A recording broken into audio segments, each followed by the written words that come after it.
Okay.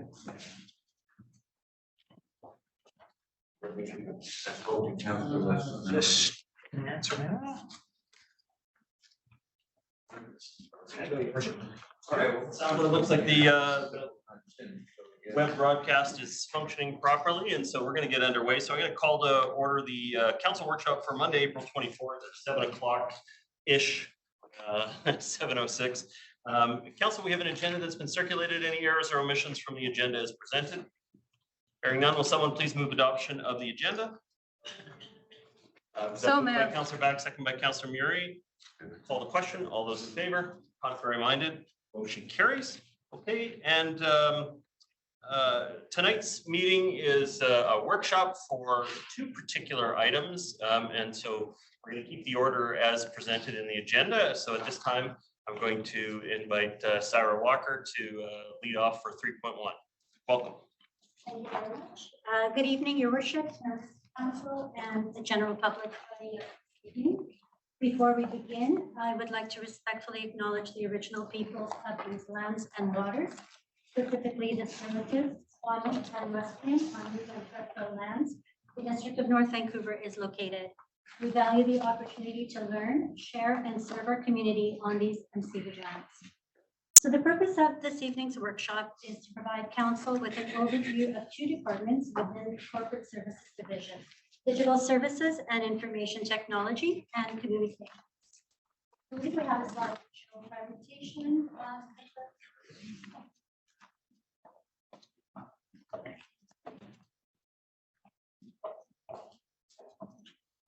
Thank you.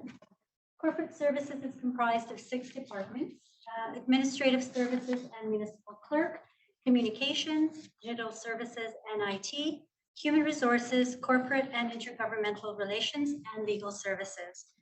Together, these departments provide key support in managing the day-to-day business operations of the district. In particular, digital and IT and communications, along with human resources, support change management and organizational resiliency by ensuring the workplace and staff are equipped with the tools and technology to deliver services effectively. Additionally, these departments support meaningful engagement with the community and ensure open and transparent access to government through a variety of communication channels. Recognizing that this evening's workshop is going to be a little bit lengthy, simply because this is the first time that this team has an opportunity to address council, we're going to take a 5-minute break between the digital IT communications presentation, so you can have an opportunity to just take this break if you need to. I'd like to introduce the individuals that are going to be presenting tonight. Most of you know them. So Andrew Durnan, Director of Digital Services and ITS. Andrew's been with us for 22 years. John Moreau, Manager of Digital Services, and John has been with us for 8 years, and I believe he's from the city of Vancouver prior to coming to us. And then, of course, Carolyn Grafton, who is the Manager of Strategic Communications and Community Relations. And Carolyn's been with us for nearly 4 years and comes from the health sector. And just as a side note, I've been here almost 8 years. And my background is actually in the education sector. So together, we try our best to provide council and the organization with best practices. And a lot of us have worked closely together through the pandemic to really help digitize the corporate operations as well as support the workforce. So I will pass it over to Andrew now for his portion of the presentation. Thank you. Thank you, Sarah. Your Worship, members of council, thanks for the opportunity to speak with this evening, and members of the public, it's great to see you here. We have an audience, it's great. I'm going to introduce you to the IT and digital teams. As Sarah mentioned, I'm the Director of Digital Services and IT. Up there, all staff are about 43 people across digital and IT. IT is about 2/3 of that. These are the faces of people that you guys might interact with. Notably is Matt McIntosh. He's our Manager of Information Technology and Cybersecurity. And I'll get into a little bit more detail about what these people do, but the IT side is responsible for security, operations, and infrastructure, our business applications, the software that we use, as well as our GIS group, all of the support staff as well. Notably our service desk or help desk, who helps us and you guys with devices, laptops, etc. On the digital side of things, a smaller team, led by John up here at the top. We have a group of business advisors, business analysts. We have expertise in user design, user experience design, and content, as well as a project delivery arm that includes software development and business intelligence, as well as project management. I get asked this a lot.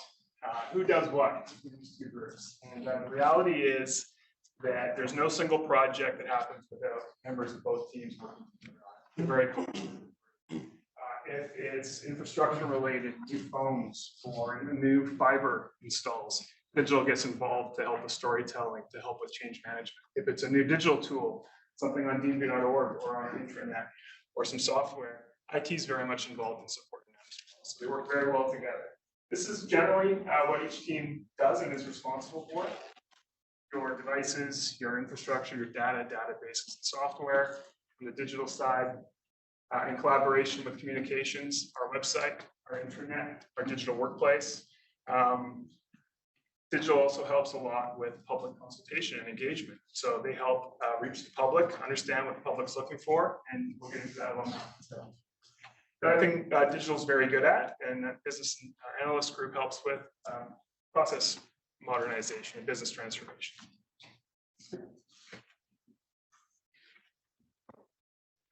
Two departments, but a shared work line.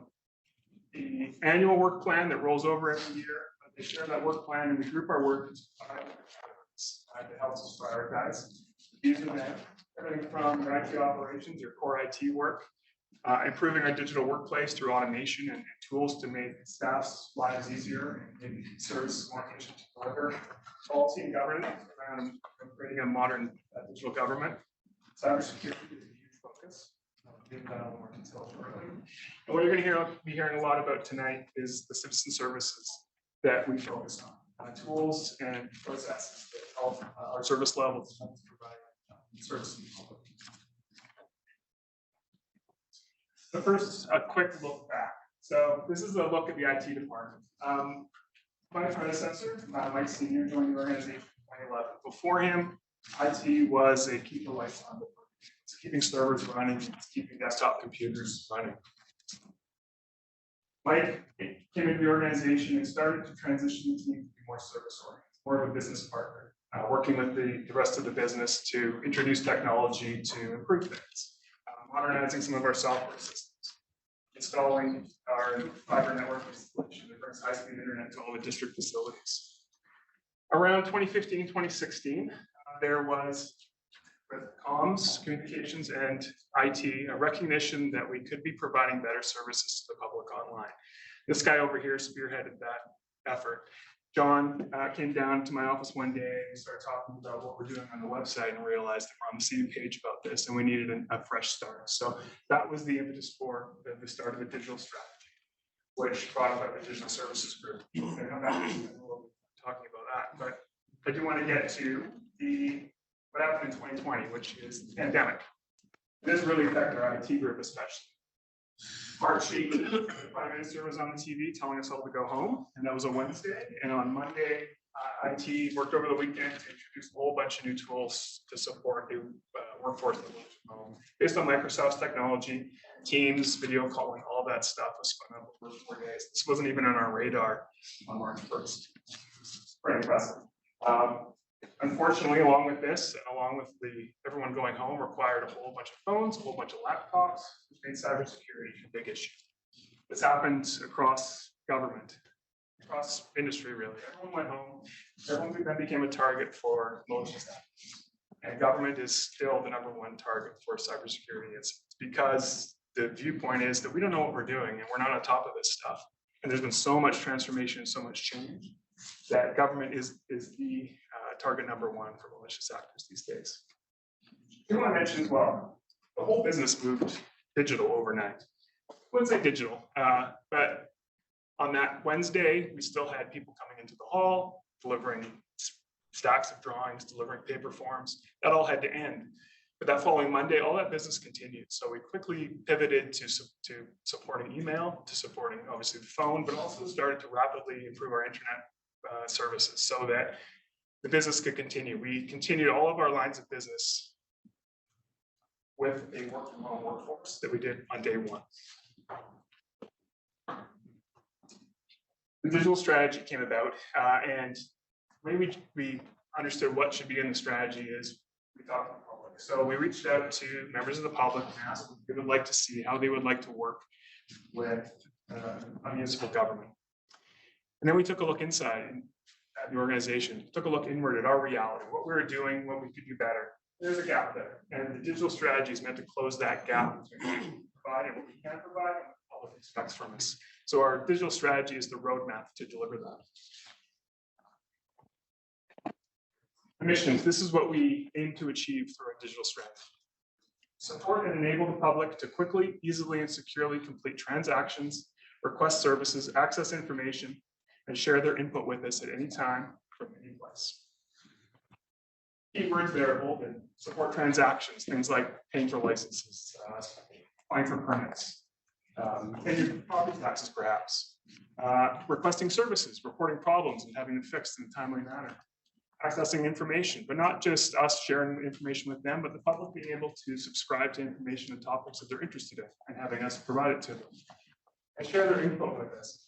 So two-direction interaction with the public, them telling us getting back, having a two-way dialogue with municipal government. The digital strategy is built on 4 priorities. These are they. First and foremost, a digital public service. So moving or allowing residents, business owners, citizens to access government wherever they are, whenever they are. Our organization being ready to support that. So modernizing our backend processes, getting rid of a lot of paper, automating things so that we can meet digital public service. Bringing and supporting our workforce along with us, our colleagues, upskilling, providing training opportunities, removing a fear of technology and introducing concepts like business intelligence and data-driven decision-making to the organization. And doing it all by being open, sharing our experience with other governments and sharing our experience with the public, with mayor and council, and also, of course, with our colleagues. Digital services introduced a whole new set of skills to the organization. Things around modern digital government, a focus on our user experience, how content is provided, make sure it's readable and accessible to everybody, make sure people can access it on the phone or in the field, wherever they are. Taking the aspects of modern digital government, improving service, providing data, using data analysis to make data-driven decision-making, and doing it all using change management practices. Also introduce new ways of working, a real citizen-centric approach, using the citizen's lens to understand how the services we're providing is working or not working for the public. And we do that through a ton of engagement and user testing, literally watching over the shoulder of a member of the public in the community center as they use one of our tools and having them tell us what they're feeling during that session. We take those notes away, we take that data and those data points and we use them to make decisions about how those products can be improved. Those improvements are made iteratively and incrementally in small bits and released as quickly as possible so that we can continue to get feedback. And in that respect, if there are failures, they're contained and they're small, and we use those as learning points. And then that data gets back in the system, we continue to make things better. I get to hand the mic over to John now. He's going to tell you about the great work he did last year and also some insight into what's happening this year that you'll be interested in. Thank you.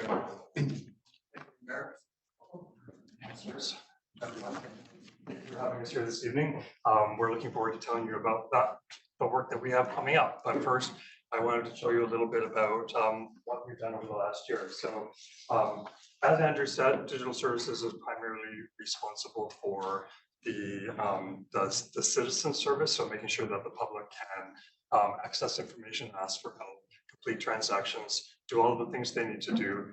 But we are also responsible for staff and providing tools and technologies for staff as well, so that they're able to do their jobs more efficiently and more effectively, which in turn translates into improved customer service. So when we started the digital strategy, as Andrew told you, we spent a lot of time talking to the public about their expectations. How would you like to be able to interact with us online? How is that experience now and how can it be improved? But we also talked to staff and we asked them the same sorts of questions. And what we heard consistently from staff was, I don't feel like I really know my colleagues. I don't really feel like I understand the work that other departments are doing. I feel like when there's a change in the organization, I don't really understand how it affects my job.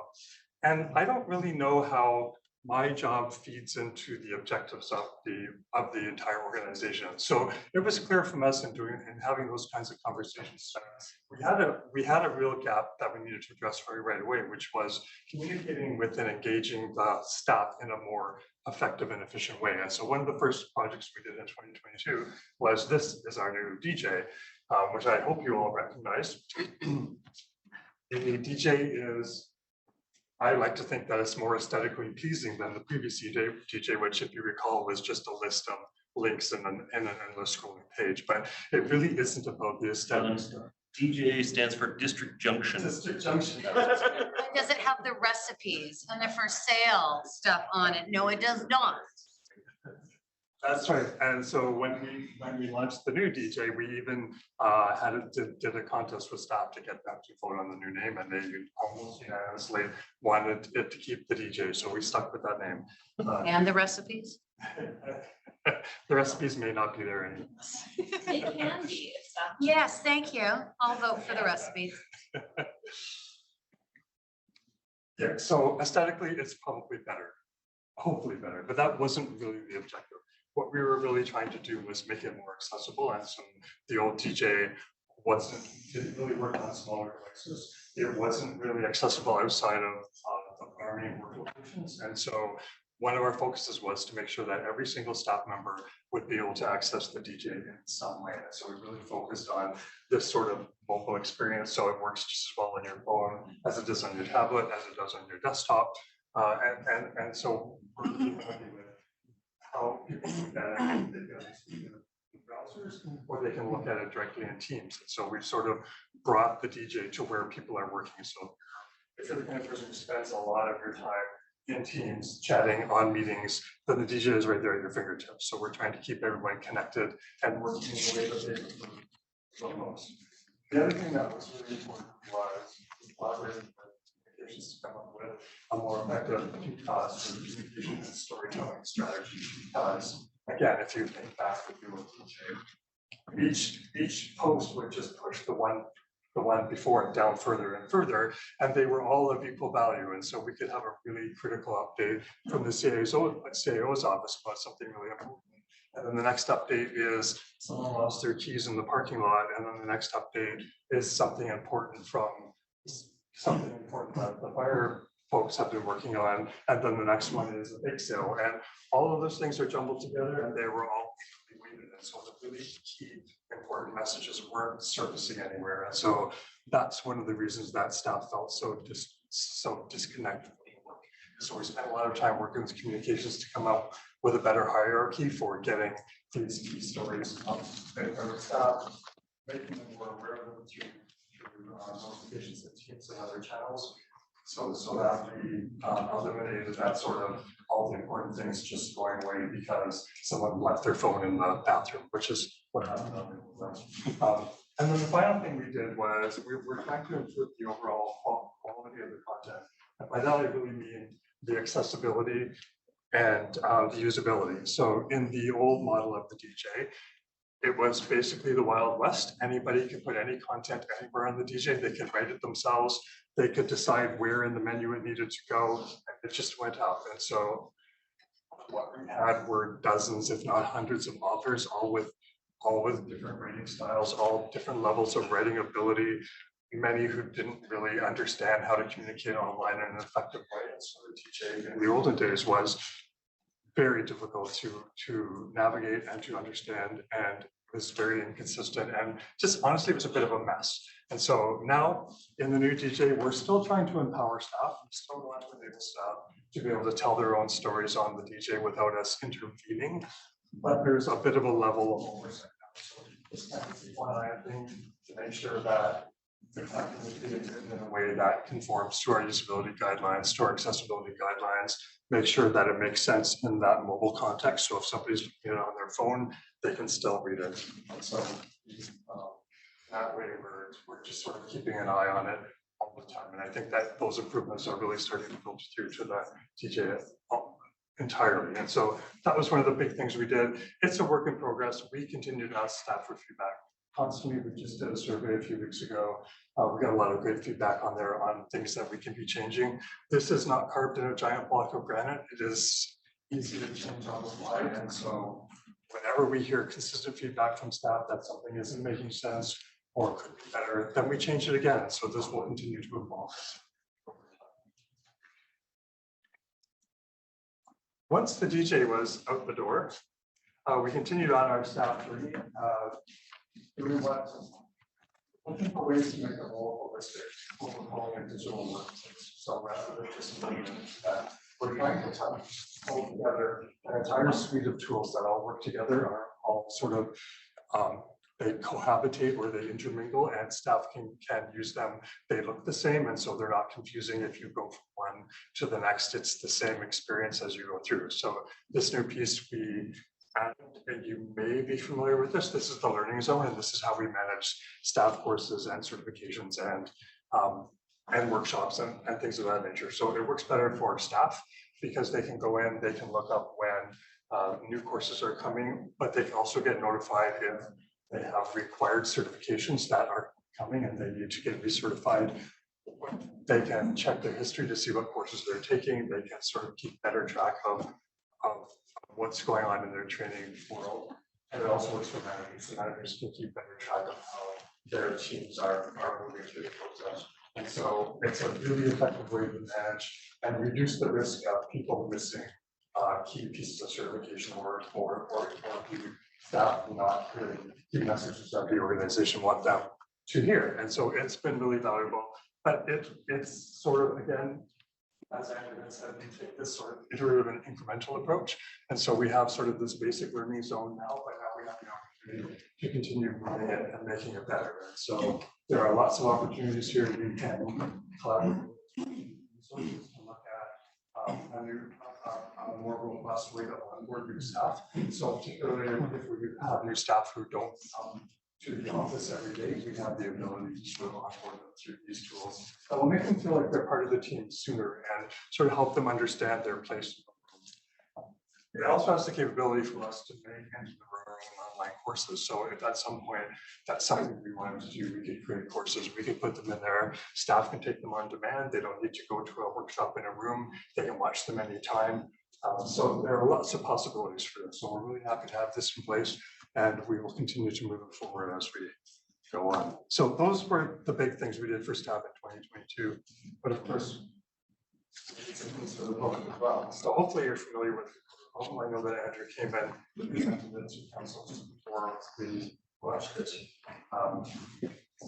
So when Andrew was talking, he talked about us adopting new ways of working, and so this is probably the first piece of software or the first digital tool that reveals the team sort of using these new ways of working. And so it was for us, it was kind of like a proof of concept, validating that we were able to work like the private sector does, do things more efficiently and effectively. So this was a really great experience for us. Is anyone not familiar with Reporter Phone? You're all, yeah, okay, great. So again, we developed this by working differently. We involved the public at every step, right from the beginning until we were ready to go live. We ran prototypes by them, prototypes that actually worked, and we asked them to use them. We actually gave them tasks to complete on the prototype, and we watched them do it. We had them sort of talk out loud, tell us what they were thinking as they were doing it, and we followed, and when we made changes based on that feedback, we got it in front of them again, and we continued to do that right up until we had the final version ready to launch. And final check, we ran it in front of the public again to make sure that it was as well. Again, really popular. It's had almost 3,500 reports. So we launched it last May. We've received about 3,500 reports through the website at this point. Top reports are illegally parked cars. issues around trees and then issues around missed garbage collection. So it sort of crosses the gamut, but we're really happy with it, and the public seems to be as well. So when you submit a problem, at the end, there's a bit of a customer satisfaction survey.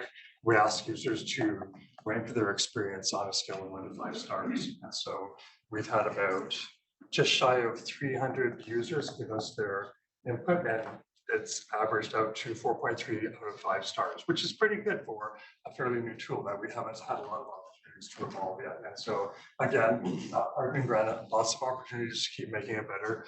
I know that we have Arena James, who is sort of the product owner, that's the person who's responsible for the evolution of this tool, has a lot of other ideas for ways we can continue making it better over time. So you can watch for reporting on that progressively better.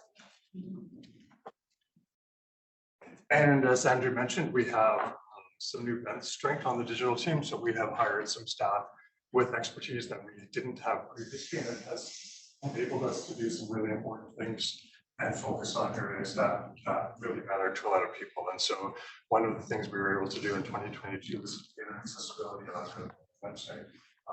And that was run by Ferry Robinson, who is our she's a user experience designer, but she's also specializes in accessibility. So accessibility, of course, is making sure that that absolutely everybody can use the website, whether you have a vision impairment or a mobility issue or a cognitive impairment. Across the board, it has to work for we're government. Everyone needs to be able to use our website. And so there is a standard that is set by a standard called the Web Content Accessibility Guidelines. That is all websites in the world that are interested in being accessible follow the same set of standards. So what we did was we audited the website using those standards as a guide. And so we looked at quite a few things. Let's see what we did here. So we looked at 50 different criteria across the website. So things like, is the color of the text and is there enough contrast between the text color and the background? Are the buttons large enough for people who have mobility issues to be able to push? Is the text large enough? Is it machine readable? So if I have a vision problem and I'm using technology to read the page for me, is the page going to be read the way it's meant to be read? And so there are literally dozens and dozens of those things we need to watch for when we're making a page of content. And so we went through and we ranked all of those different, this is a little matrix of task skills. So we spent quite a few weeks reviewing the site, and there's 2 pieces. Part of it is a mechanical review. There is software that will look at your site and identify issues. So it will flag this text is too light for this background. A machine is not going to be able to understand what this picture is about. So it picks out a lot of those things, which is really useful. But then there's a second level review, which is an actual an expert going through it and looking for all of the things based on her own knowledge. So that's what we did here. So there were 800 different items that were checked. We got a pass of 605. Not bad. There's clearly some room for improvement. What I can say is that most of the fails are related not to the content we produce, but are related more to the technology that runs the website. So in terms of accessibility for the writing that we're doing, the pages we're producing, they're easy to access. The challenges were more like things like color contrast and things like that. So we are addressing those outstanding issues, and I will tell you how that's happening in a minute because it's related to another project that we're working on. One other piece in 2022 that we got started was getting rid of those PDF application forms, which we have so many, and they are also a challenge for accessibility, but they're just tough to use, and often you have to print it out and fill it in by hand and scan it in and email it or fax it. Who has a fax machine anymore? And so they're not very effective or very efficient forms. And so in 2022, we started with sort of the low hanging fruit. So we took a run at all of the sort of the highway use applications to see if we could find opportunities to make them better. And so it was sort of a two-step process. Step 1, improve these simple forms, by simple I mean they're a single page. You just go down the page and you fill in the information. at the bottom is a submit. So these are simple, they were low hanging. But we had the opportunity at the same time to develop guidelines around the form so that when we were ready to do more advanced forms, we had guidelines to follow so that the new forms would work as well as the old forms. And so that's what we did here. We fixed some of the smaller forms and we developed form guidelines in terms of accessibility and usability that we can now use as we go forward. So that's 2022 in a nutshell. We did more than that, but those are the things that I think would interest you the most. So I'm just going to give you a bit of a look at what we're working on now. This is DNB Plus. I hope that you've heard of this before, but I'll tell you what it is again. So this is our signature initiative, which was identified in the digital strategy. So the whole purpose of DNB Plus is we want to give every resident or every resident who uses the website their own secure personal login account where they can go to the website, they can log into their account and they can do everything they need to do from one spot. So they can do transactions, and lots of municipal governments are working on that now, allowing people to be able to go online, sign up, log in, and apply for a permit or make a payment or something like that. So certainly we're going to be doing transactions, but we're taking it a step further than what most municipalities are doing, and also using it as an opportunity to enhance engagement and discovery on the website so that we get an opportunity for the public to learn more about other things we're doing. So kind of connecting the dots, right? So the idea is you would create an account on the website, you would go in, you would indicate, I'm interested in these topics, I'm interested in housing and sustainability. And then we have that record, and then we know that the next time we're working on a new housing initiative and that page goes live on the website, we can send messages to all the people who signed up and said they were interested in housing and say, hey, we thought you'd like to know, we have a new housing initiative, it just went live on the website, or it's going before council next week, or whatever that action is. So we can start to tell people about things that they may not have seen before. So you might be interested in one specific housing issue now, but that would be your focus. So this gives us a chance to sort of open up the door and give people the opportunity to learn about things that they wouldn't have had an opportunity to otherwise. So they can follow topics, they can follow specific projects. So I'm interested in the climate change adaptation strategy. Let me know whenever something new is happening there. So when that strategy goes to council, people get notified. When there's a new sort of online engagement, people get invited to attend. And so we're really trying to connect the dots so that people get a bigger picture of what we do and why we're just being focused on a single topic. And we'll also be able to send them things like email digests of things that we've done over the month, depending on what. So this first early day focus is all around that storytelling and engagement. There's a huge collaboration with communications.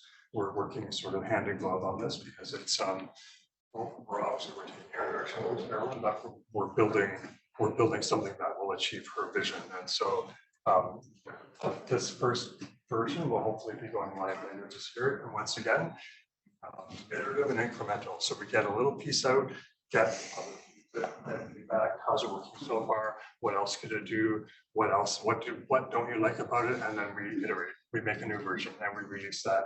And the new version has a little more functionality than before.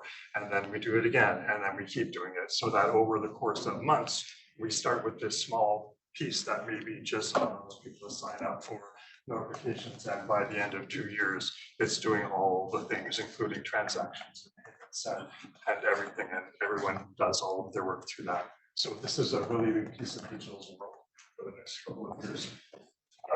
We just finished the discovery phase, so we've sort of talked to the public. So we went out to our local libraries and community centers, and we also sort of camped out in the financial way of District Hall and just talked to the public as they came in, asked them about their experiences using the website now, sort of explained to them at a high level the concept of DNB Plus to see if that was something that they might be interested in. And people were quite excited about it. We got sort of, can we have it right now? Can we have it tomorrow? So there is clearly an appetite for this kind of thing.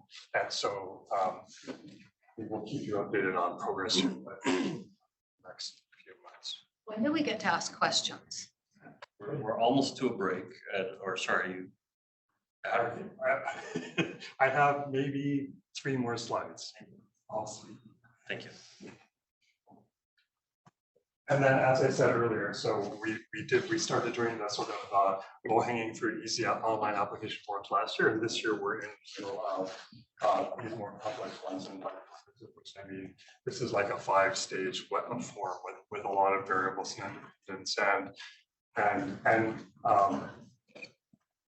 and it has intelligence built in, right? So depending on how you answer question A, question B could be different. So we don't have to ask questions like, if you answered X to this question, fill in this one. So it just presents the fields that people need and doesn't, and sort of hides the one that they don't need to see based on how they've been answering their questions. So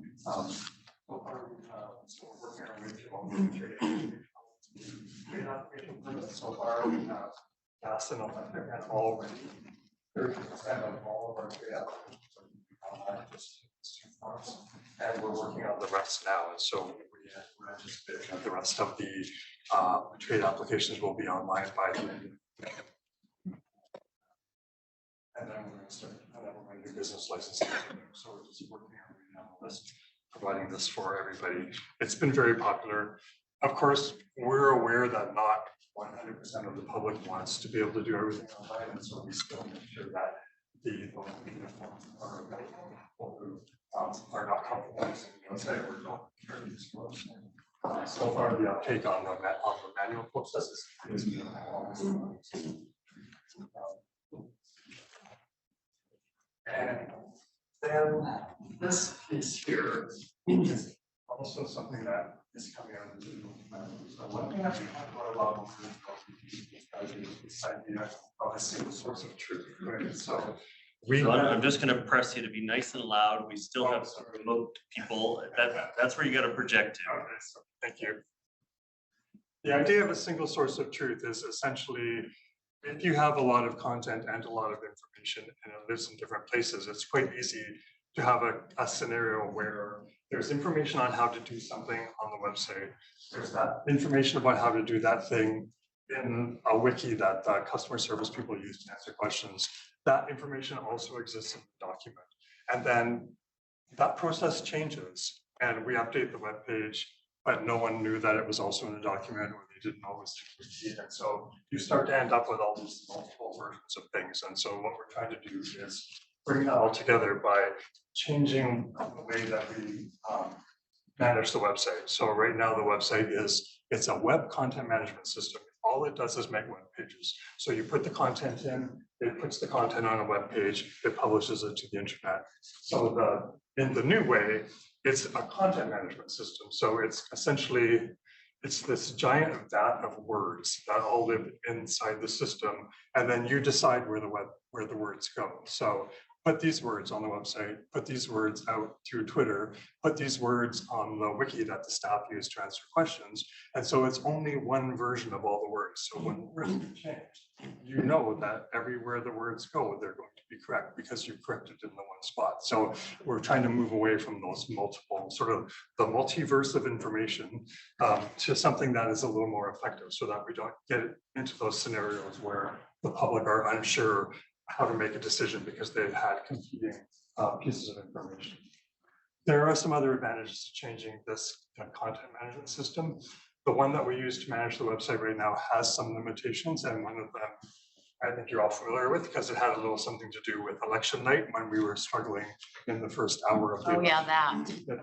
Yeah, all that. We all sailed through that so easily. Yeah, and so that technology was the challenge. The technology that runs our website is a challenge for us for those very reasons. And so that technology is going to improve.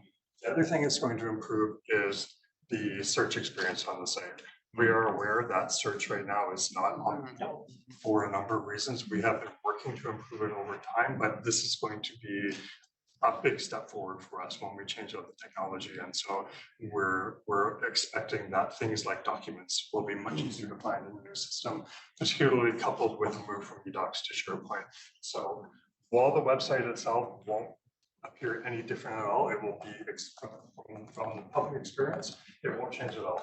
But from the back end, it'll be much quicker, much more efficient, much more secure, and offer that single source of truth.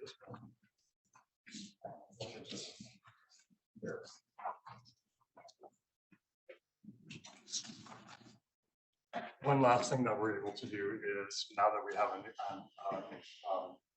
a content designer. So a content designer is like a user experience professional, but that person is also a writer. And so they're able to sort of dig into content and talk to the people who might use it and understand better ways to present that information to make sure that it's making sense, that it answers all their questions, that it presents in order that they do it. So we identified a few areas in the website that are challenging. One of them is the entire apply for a building permit section. It's fairly bare bones. It's not particularly helpful right now. This is something we have known for a while, and so we are actively working on a project to improve that.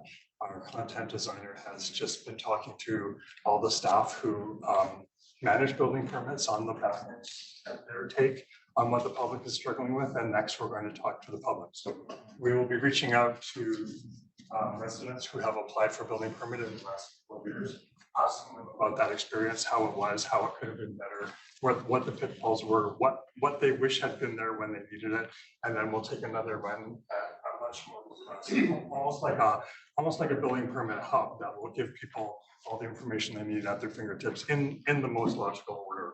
So that's coming this year as well. And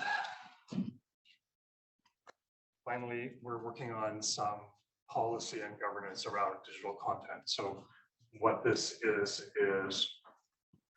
we're all aware that sometimes the content on the website is not as current for a number of reasons. And so we are working, again, this is a communications collaboration. We're coming up with a framework for how to manage that.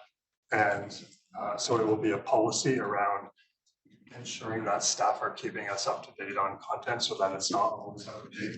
It's on a set of guidelines for all the so here's how to make content accessible, here's how to make it more effective, here's how to be useful. And we will be making sure that all the content that we produce conforms to all of these guidelines and standards and policies so that we can get the website in optimum shape. And that's always been really important. It's more important now because once DNB Plus goes live and we start referring people to other pieces of, hey, I know that you're interested in sustainability, so you might want to check out this page. If they land on that page you've just recommended and it's 2 years out of date, that's a completely lost opportunity, right? So we're really working to get all of that sorted out so that the website is up to date all the time, accurate, does not have multiple versions of the same information. And that's it for me, except there's one more piece that we wanted to show you tonight, and that is we're working on the council voting record page that you have all asked for. And so we wanted to give you a look at that. And so we get started. First thing we did, as we do with all projects, we did what we call a competitive analysis. Not really competitors for government, but we do look at other governments and see how they're doing it, to see if there are things that can be learned.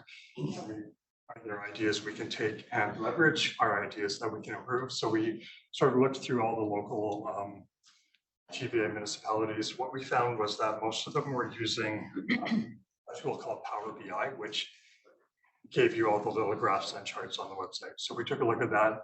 Those graphs and charts were not accessible, and they also don't work on mobile devices. So if you were checking council records on your phone, you wouldn't be able to read that page. Our users, 50% of them come to our website using phones. And so it was really important. It's always important to us to make sure that everything works on a phone as well as it does on a desktop.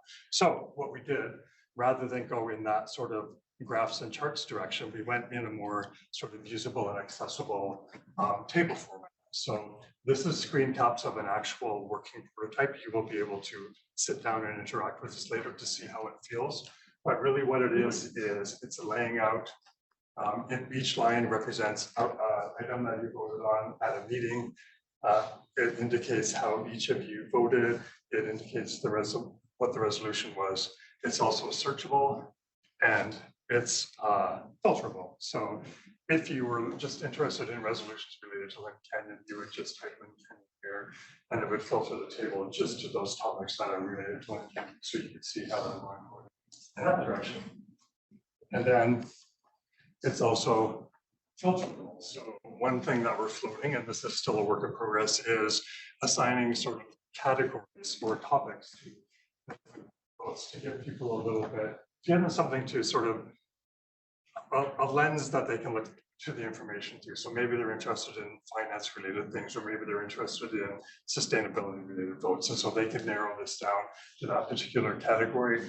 They can also narrow it down to a date range, to a kind of meeting type, to a resolution. So I can say, just show me all the parks initiatives between these dates that passed, and it will show you just those on the chart. And then the other thing it does, because we know that that conversation among you before you place a vote in a meeting is we know that's really important. We know that we don't want to lose that context. Why did Councillor X vote the way he or she did? So what we're working to do is provide a link to a video where the video has been broken into chapters. And so each chapter represents an agenda item and next to the vote. So if you you could click this link and it would open the video right at that spot where you all have the discussion around the vote, and then it will show the actual vote. So people will get the context because they'll actually see you talking about why you're voting the way that you did. So The that's media could access that. That might be helpful. Accountability. Good. Lots of questions. Andrew. So Andrew has just a couple more. That's when you thought we were done. Real quick. Oh, Maybe they might have some Do you have any questions.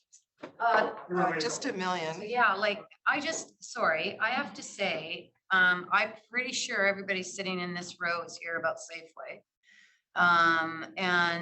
This is like a big presentation with a lot of questions, and we haven't even got to communications yet. And we've been waiting for this for a while. So I do not know how we give you guys your due amount of time to be able to really discuss all this excellent information in this big presentation. And then allow this conversation about Safeway, which is equally as massive, on the same night. I'm sorry, I just think this is a big presentation, and although we've got probably another 20 slides to go, and some of them may go quickly, but there's a lot of discussion. I have a ton of questions on the first 3 sections, and God knows how many I'm gonna have on communications, because it's been a big issue. And I want to give it time so we can discuss this. So I guess it's a fair question, in my view. Is it possible to sort of sever the 2 pieces so that we go on? When we had the council prep meeting this morning, I didn't realize that the totality of the presentation was 90 minutes. I thought the totality of the presentation was 40 minutes. So is it possible to split it and go with communications on another night, and then we can go into the Lynn Valley discussion while we have everybody here? Or we could have the Lynn Valley, sorry, you guys, sorry, but this is happening too often, Mr. Stewart, where these meetings are severed because we never have enough time and we're trying to squeeze too many. I see Miss Bond nodding her head up and down because this happens on a regular basis, and it's just not fair to staff. It's not fair to us, and it's not fair to the public, right? See, Safeway is a huge issue. We need to have a good amount of time to discuss it. A viable solution here, and I don't think sending everybody home for the Safeway one now, or waiting until 8:30 to start the Safeway one is necessarily a viable option either. And so I'm trying to see whether it's okay, whether we can split these 2. If the communications discussion doesn't have a bearing on the digital presentation that we've had, we could move it to another night, and we could immediately get into the Valley one, which everybody here is assembled for, as you said. So, sorry, yes. Through your worship, what I would offer is we're happy to separate the presentations out. They were meant to be separated by a break anyway, a natural break. So if you like, this team can wrap up in the next couple of minutes. You could ask a couple of questions. We could wrap up for around 8 o'clock, and then you're welcome to start your I think second. that's probably the best way to proceed tonight. And so again, I apologize. I misunderstood how long the total presentation was when we had our meeting this morning about it. And so if I've overloaded the meeting, then I apologize. But I think that probably is the best way. Would you like to poll the people who are here for Safeway and see if we would be happy with another night? There you go. That's The very only thing thoughtful is, of hold you. on a sec, we also have a lot of staff here and we have told a number of consultants in the room, they were expecting to start at this time.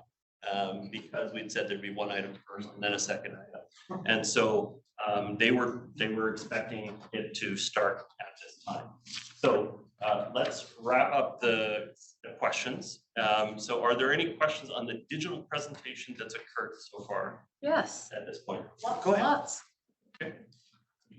Well, it's just, sorry, I just have to say, Mayor Little, that this is just, you know, the synergy of these presentations, getting stopped and starting, and continually jamming these evenings with this many presentations. This is not the first time it's happened this evening where we haven't been able to just have an evening of discussing an item from start to finish. And I don't know, do you want me to bring a motion forward so this never happens again? Because I'd like Do you to, have some questions on what's been presented? yes, Mayor Little, I'll just get, there's 3 sections that he's presented, so I have to go back. Hold on for just a second.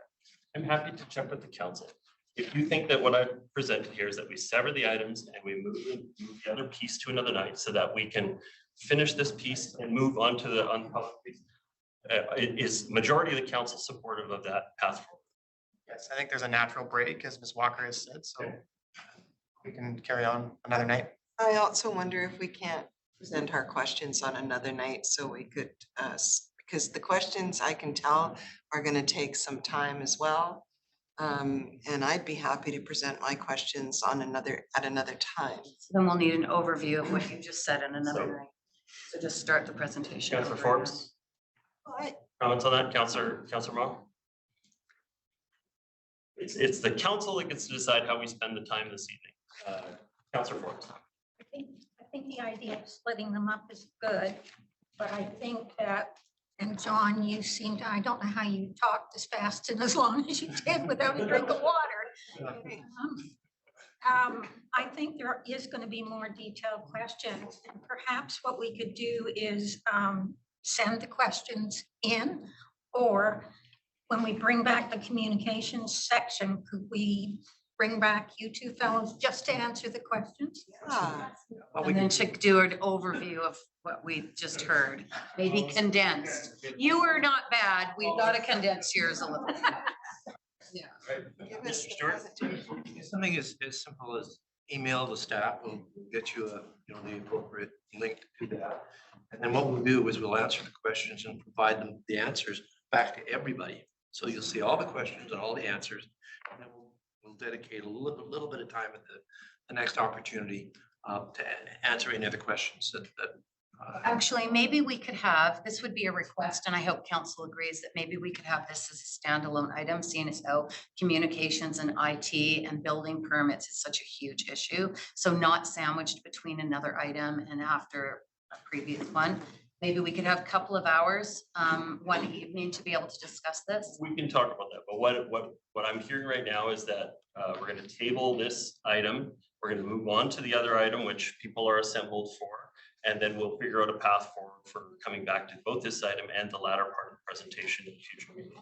and I think, Your Worship, we're going to have a discussion in the near future about moving to Tuesday workshops. Totally. We've got a very limited amount of time to cover a lot of the stuff that we're dealing with and getting council up to speed. And then if we're just going to be stuck with, every second Monday. I don't even know why we're not going to get. Fine, and that is the recommendation from the clerks to add additional nights in order to be able to get caught up on a backlog of reports and workshops that we need to do. But I think, sorry. One small suggestion for our questions, instead of emailing, can we do it on Teams like we do during public hearings? So everybody can see everyone's questions and everybody can see all the answers. Can we just suggest that? Yeah, we'll look into that, and if that's just as easy as an email. Great. I'm going to ask my questions when you come back, because I think it's really important that we have the questions so we can all discuss them, because that's what creates good dialogue, and that's what creates, solutions and ideas. And I think the important part of this is that there's a lot of people that have expertise. Councillor Back, Councillor Pope both have expertise, Councillor Ma, and the experience of some of us on this council about the challenges. We need to have a round table. Councillor, I gotta move forward, so. Not my Double problem. You're check the one with, that switched all these items Check with together. Councillor Hanson, just progressing. So choked. Yes, suggest we move on to the Safeway site, just as you have suggested. Thank you. Thank you so much. Okay, so I think we have consensus that we're gonna table the rest of this discussion. We'll have opportunity for questions. If people want to ask them ahead of time, and make sure that they're shared amongst everybody so they see responses. But at this point, I'm gonna thank you very much for the presentation you've made so far. Sorry for the confusion about how much time we had for this item tonight. But we're going to move on to the Lynn Valley discussion. Thank you for the opportunity, and we're welcome. Any venue, any time. Obviously. Thank you, Andrew.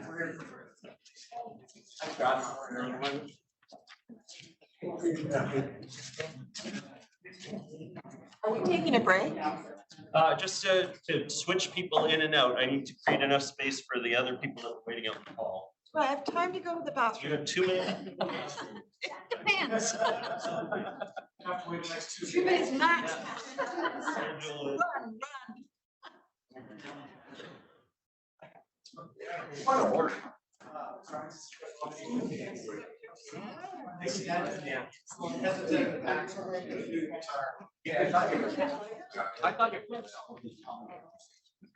We need an opener, Gavin. You're in. You're in. We need an opener.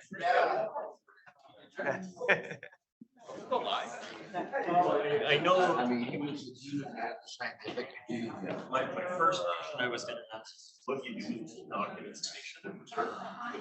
I know Corey would take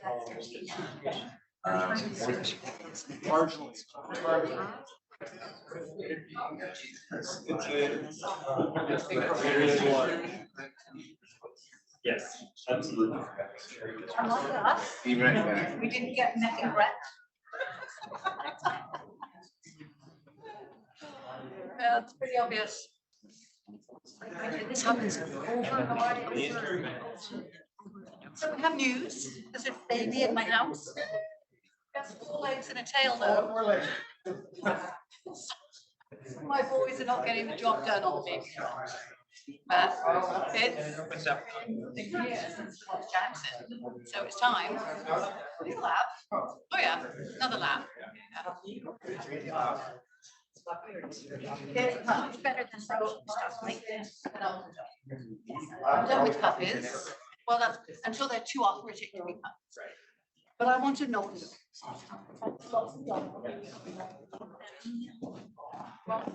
Desperately wanted a puppy. We have a puppy.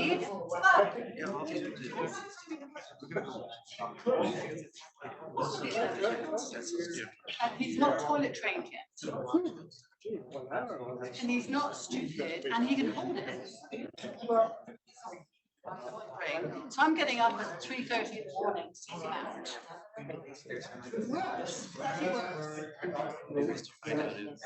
Yeah, we think we know the answer. Yeah. We just want to know.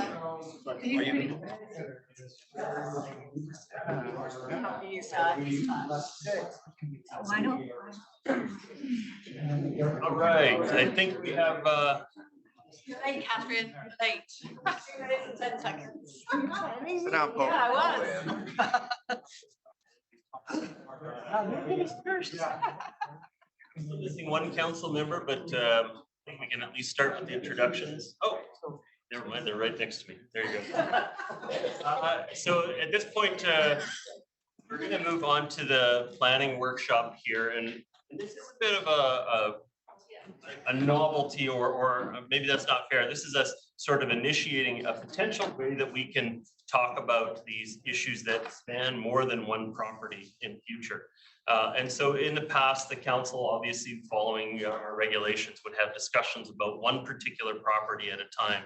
And we felt that there's so many properties within a close proximity. They're going to be relying on each other for transportation access. They're going to be relying on each other for making sure that all the amenities and services are supported. And so it was presented from staff that the potential way that we could do this is in a workshop format where it includes considerations of multiple projects, a couple of which that have applications in the pipe and a couple of which that don't actually have applications in the pipe, but they've already expressed their desire to start the process. And so this is an attempt for us to be able to not just fixate on one particular site, but really how it impacts on the neighboring sites, both already developed with the BOZA property and other ones that are still yet to come. So hopefully that sets the stage for where the discussion is. I've talked to Robin ahead of time. I believe you're at 10 minutes for your presentation. Fantastic, but we're going to have Jan open us up and start with some opening comments. Yeah, thank you. Welcome. Mayor and council, and good evening, everybody. So yeah, we do have a really short presentation. We're doing an update, a development update of the Valley Town Center, and it's very similar to what we did presenting to council about a month ago, the development update for the Lionsgate Center, where we discussed development activities in the village center and then zoomed in on the charter development. That is a major development upcoming in that neighborhood. So we're doing the same thing tonight for the valley, and development update, as well as a talking about a couple of development proposals in the stream. The Safeway site development at 1170 27th Street. And thank you for that great intro. We're not asking for motion. This is a activity. We're hearing council's comment about form and character, transportation, and public benefit. And so that the applicants in the audience, they can take those comments again. Which go into the pretty robust public consultation. So. And my presentation is just loaded on the desktop, so if I could just get access to the desktop. Yes, you have on the keyboard, if you have to hit escape and just get out of that. You'll find it. We really didn't even like that long.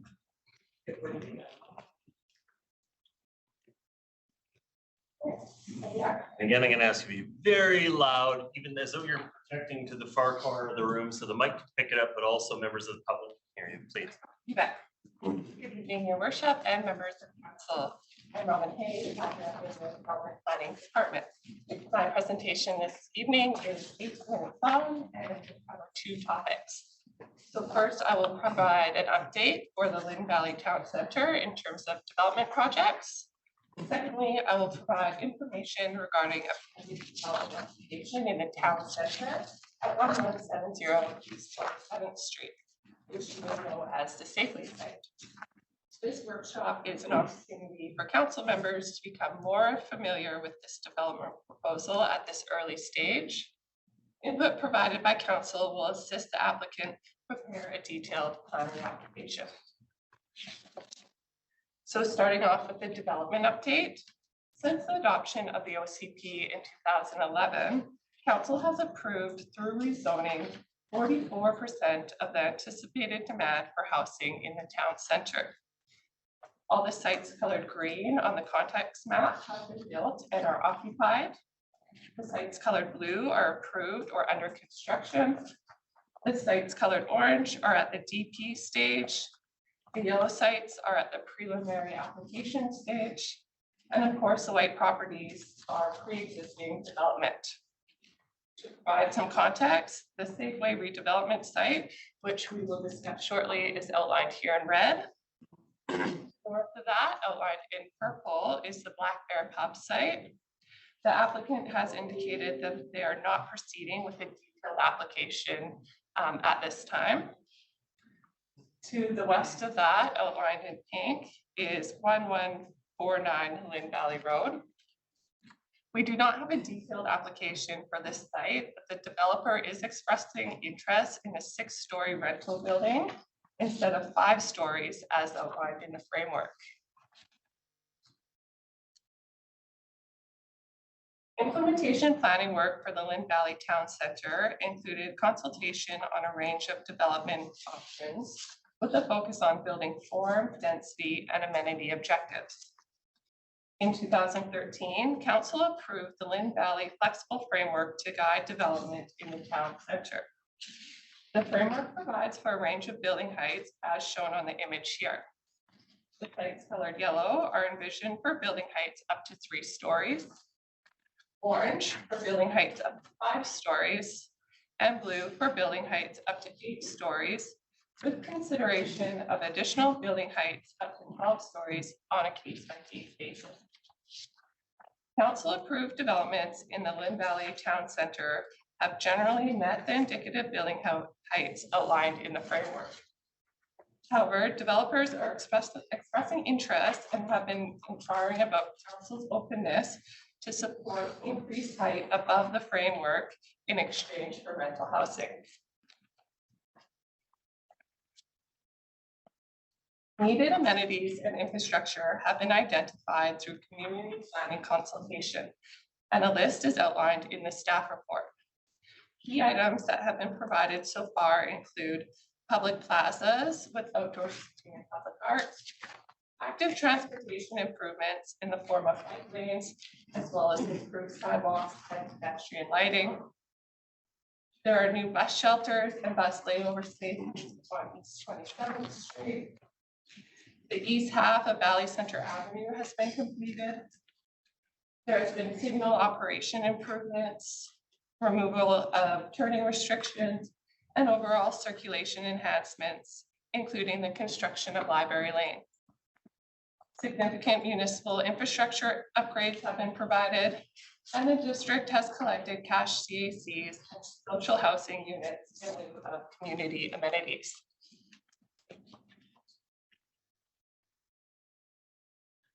The applicant for the Safeway site has proposed a civic space in their development, which presents an intriguing opportunity to address some identified community needs.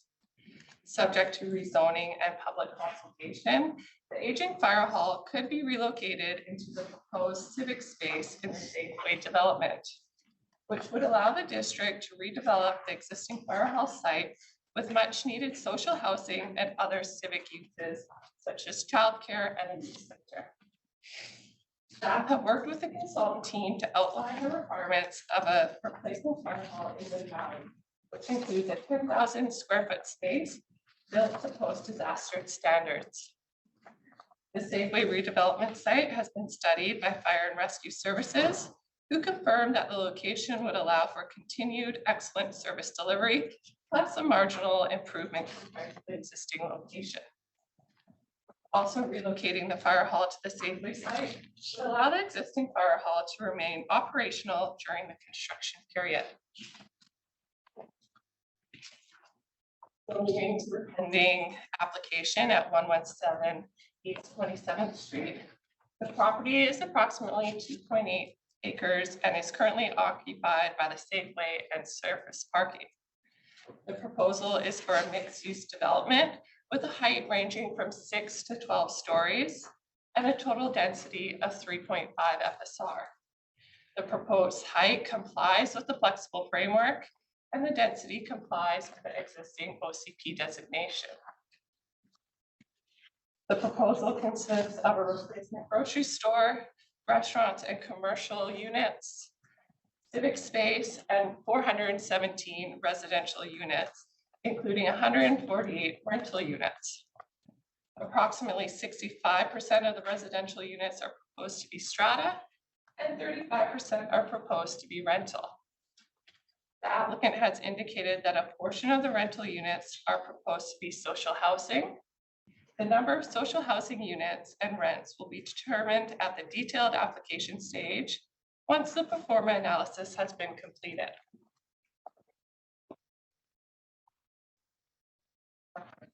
The civic space is currently proposed as a flexible shell space, but based on a preliminary assessment, it appears to be a suitable location for the fire hall.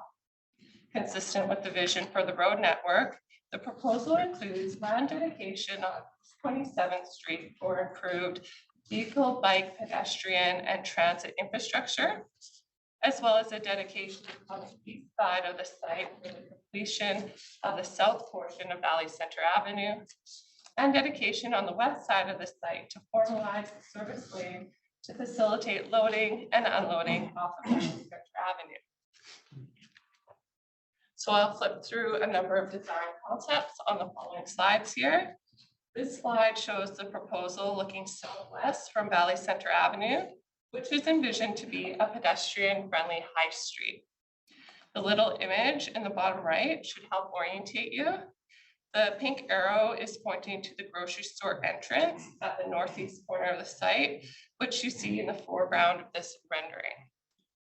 You will notice that the design reflects the Mountain Village character in accordance with the design guidelines. This slide shows the proposal from East 27th and Valley Center Avenue. There's a public plaza and restaurant proposed at the ground level at this corner. This slide shows the proposal from East 27th looking north. The civic space is located centrally along this frontage. Ultimately, this space would be a separate airspace parcel owned by the district. This slide shows the northern public plaza at grade with a vehicle ramp running underneath it. Vehicles can access this ramp from Valley Center Avenue to the east or the service lane to the west. The ramp is two-way as shown by the arrows, which would allow Valley Center Avenue to be closed off to traffic for special events.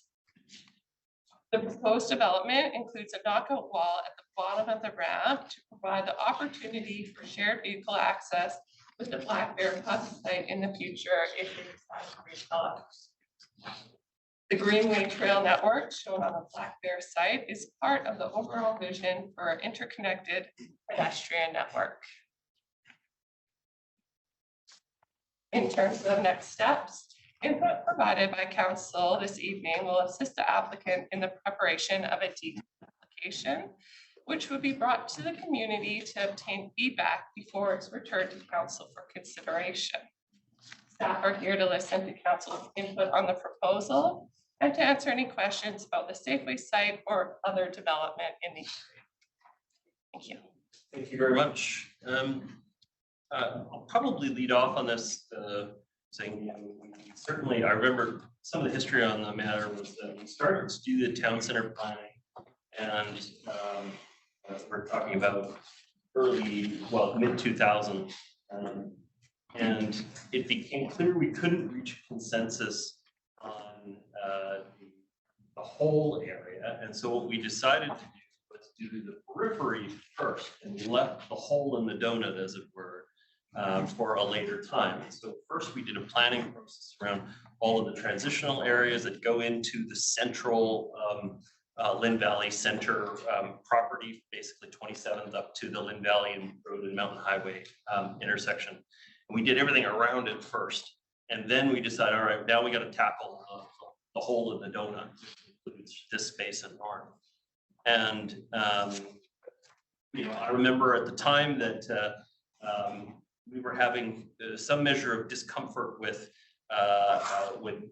tower formats dominating the space. We could certainly see a justification for some tower formats in order to be able to get certain public amenities and benefits from it.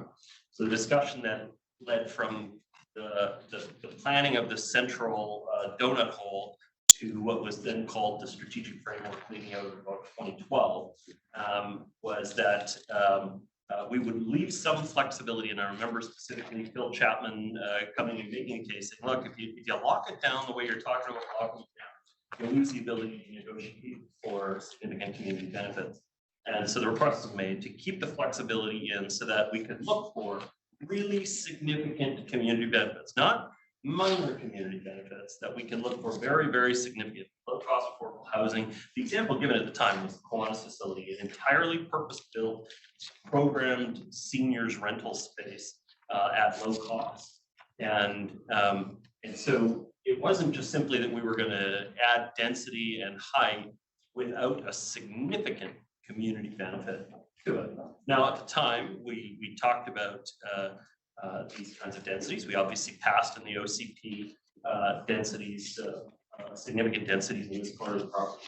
I think it was in 2008 when there was a proposal from Safeway at the time, and then Safeway decided they wanted to wait until we did the OCP, so they kind of backed away. And then they went through their ownership changes and didn't come forward with another proposal until largely now.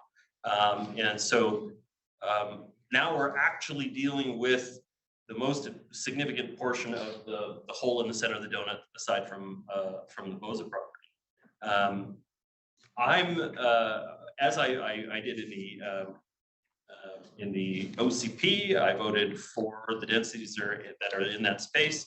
I voted for the densities that are in that space in the local area plan, and I voted for those densities again in the strategic framework. At that time, voted for those two different elements. And so for me to say that I'm not comfortable with those kinds of densities in the space now would be very much a change from my position over the years. And I'm not doing that. I still want to see the significant community benefit that can come from this. At the time, 2007 as an example, it had been a 17-year period leading up to 2007 where we hadn't had a single purpose-built rental facility in the district of North Vancouver. The first one we had built to break that terrible streak with branches across the street at 27th. And that was the first time we had a purpose-built rental. And so at the time, we were like really trying to get out there, incentivize purpose-built rental. It was a very important community amenity for us. We've obviously had a tremendous amount of success in the last number of years, particularly in the last term, at getting a high level of rental units into projects going forward. And so as you deliver more and more, maybe it becomes less of a value as a CAC in the community, since the marketplace is also delivering rental in the community. And we're no longer in that space we were in 2007, where we had a 17-year period where there wasn't a single bill. And so I'm struggling to see how we can take this project at this density without addressing the issue of significant community need being built right into the project. At a very simple level, I also have a challenge with the old Safeway site was tucked back into the west side of the property, and it left permeability throughout the rest of the site because it was so far on the west side of the property. What we're talking about now is this thing being built to the entire edge, really a fortress in imposition. And what it's going to end up with is very limited permeability throughout the site. So where you used to be able to walk forward, back through the whole thing, now it's actually going to be fairly locked down. I did express this to Puni, the group that's developing the project. And so I'd be kind of curious if they have come up with ways to improve the permeability of the site. But that was my main concern, was the transportation being able to come through the site. I thought there was an awful lot of traffic that comes down 29th and uses Lynn Valley Center Road or Avenue as it is now to transit through to 27th. And I was worried that this configuration was going to make it very hard to manage that additional traffic, because you're now onto, you'd be having the Woonerf road that's in there would be doubled in size, but it would still be Woonerf style. And so to be able to handle all of the traffic that's coming down 29th and transiting to 27th or vice versa on that limited internal road, I think that was going to be problematic. So those were the main issues that I raised with the developer, that I think that we have a transportation challenge with the site. It's become too narrow for people to be able to get through. Plus also there isn't the permeability that the old site offered in there. But then there's the broader question I'm still wrestling with as to how can we justify this as a significant community benefit when that's exactly what those maximum densities were to be reserved for. And the example given was Kiwanis, which is entirely purpose-built rental, low-cost seniors facility. And I don't, at this point, see proposals that meet that test for me of significant community benefit that we could get maybe somewhere else. I do like the possibility of moving the fire hall into the space, but only if I get a recommendation from my fire chief that that's actually a performance improvement for the fire department. Our fire department is not, I don't want you guys to be selling the project. I understand the benefit of being able to build a replacement fire hall and not have to alter the operations of the fire. Whereas if you have to rebuild the fire hall in place, you would have a significant disruption while you're doing it. I get that benefit. But I kind of also want to be sold on the performance benefits. Is this actually going to improve our 4-minute service radius, our 8-minute service radius? Is this going to improve our access to the highway and those kinds of questions? And that's kind of how I'm going to make that decision on the piece as to whether I think the fire hall is the right project for this space. Bit of a dog's breakfast, just a whole bunch of different things I'm thinking about it, but I wanted to make sure you understood that some of those things were things that I had already talked to the developer about when I met with them initially, because I still think there's going to be a major transportation challenge through here. And I, worry that we're going to take what is right now a very permeable open space that we can use for community and do all kinds of things with, and we're going to lock it down. And it's going to be built to the 0 lot line almost on the property, and we'll lose all of our flexibility for the public side of the space. Kind of a lot thrown at you. I've got councillors Murray and Councillor Beck, did I see her? Councillor Murray, your comment? How big is the site? Sorry, I missed that part, Robin. Through your worship, it's approximately 2.8 acres. 2.8. So in comparison, BOSA with 350 units was 4.8 acres and 67 units less, massing spread out over 4.8 acres versus densities on 2.8 acres. So that's problem one. The density of this project is way too big for the site. And we spent an incredible amount of time going through a public process with the local community on the BOSA project. The original concept of that land was very different, what was materialized. And that it was a very significant community process. It was very well done. There was many people that came out of the community, and we responded to the issues of the community, and we got a successful project that I supported. I think it was a successful project, except for the turning radius in the parking lot. It's a disaster. I just don't even know how you get in there. There's not enough parking. Even the signage, I got a warning because I parked on the Lynn Valley Road sign, and the sign is so high, I didn't look up. I was trying not to hit the curb. And I parked in employee parking because there's no parking. It's a disaster. You're just driving around in circles most of the day, trying to find a parking spot. The parking issues, so there's 417 proposed on 2.8 acres. There's 451 units in stream. In addition, Including this one. so the total number of the preliminary applications is only 30 above what this application. After your worship, if you look at the context map, you will see the colors coding. There's only one other preliminary application in the Lynn Valley at this time. That might be the difference too. A couple of the projects don't actually have a preliminary application, so they're not included in them. Yeah, but that doesn't mean that they're not going to have preliminary applications, right? So then I have to say, is Syra, oh, we've got communications. So this map, the developer did this map, Crombie, I'm not sure who's who. Okay, good. This is good. Communications, this is what I need to see. I'm visual. I need to see this map. This map makes me dizzy. It's renderings applied to the town center, and it's very difficult to understand what's in stream, what's out of stream, what's happened, what's coming. It would be nice if before these town centers are complete, if we had a running total and an understanding of what has happened, what is coming, what might be coming, and map it out like this with buildings that you can actually see so you understand. That would be very, very helpful. So 451 in stream eventually. Plus 417 on this proposal. And I will tell you that the Ministry of Transportation wrote a letter to the District of North Vancouver, which has been copied to all of council from Ms. Vaughn in regards to a concern by the Ministry of Transportation that they had on Mountain Highway when we were building Emery. Well, we weren't building Emery. Mosaic is building Emery.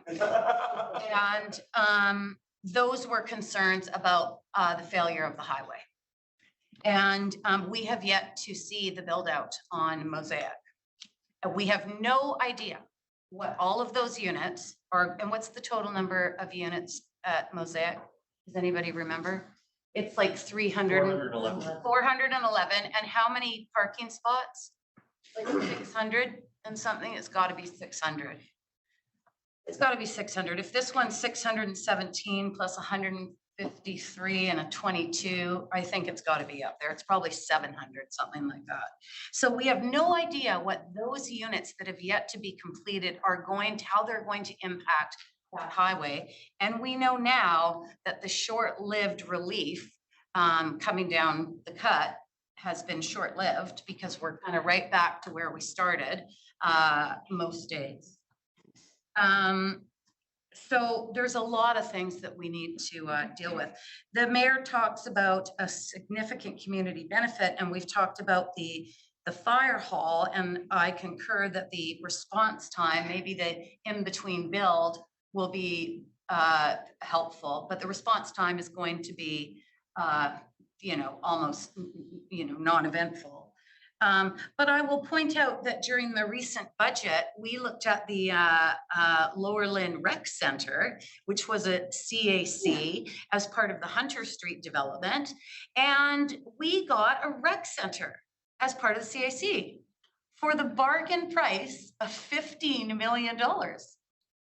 15 million, because we have to outfit it. We have to pay for everything on the inside of the building. We don't get a rec center, we get a shell as part of a building.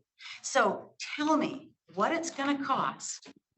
It's going to far exceed $15 million to outfit the shell of a new fire hall. It's gonna double or triple. So there's another challenge. Can I check with the chief? Do we have any preliminary numbers on what it would cost to build a new facility in that size of space? To build the new facility on the station, is it 11? No, to build the new facility inside the proposed space on this redevelopment. So this CAC, like the Lower Lynn Rec Center, is just the shell, nothing inside. Right? And that's a rec center with offices, a daycare, and an open space. It's not a facility that is going to accommodate, firefighters. I'd love to get a response from the So, chief. through your worship, we have not done the analysis on outfitting the inside of the building. Our focus has been on the response piece and the impacts that would have on the community. Okay, but you would be considering, so Mr. Joyce, your working number is it's about $11 million in value for the shell, is that correct? Or Full share, 11 million? very rough, that's $10 million with about $7.5 million for the shell and 2.5 for it out.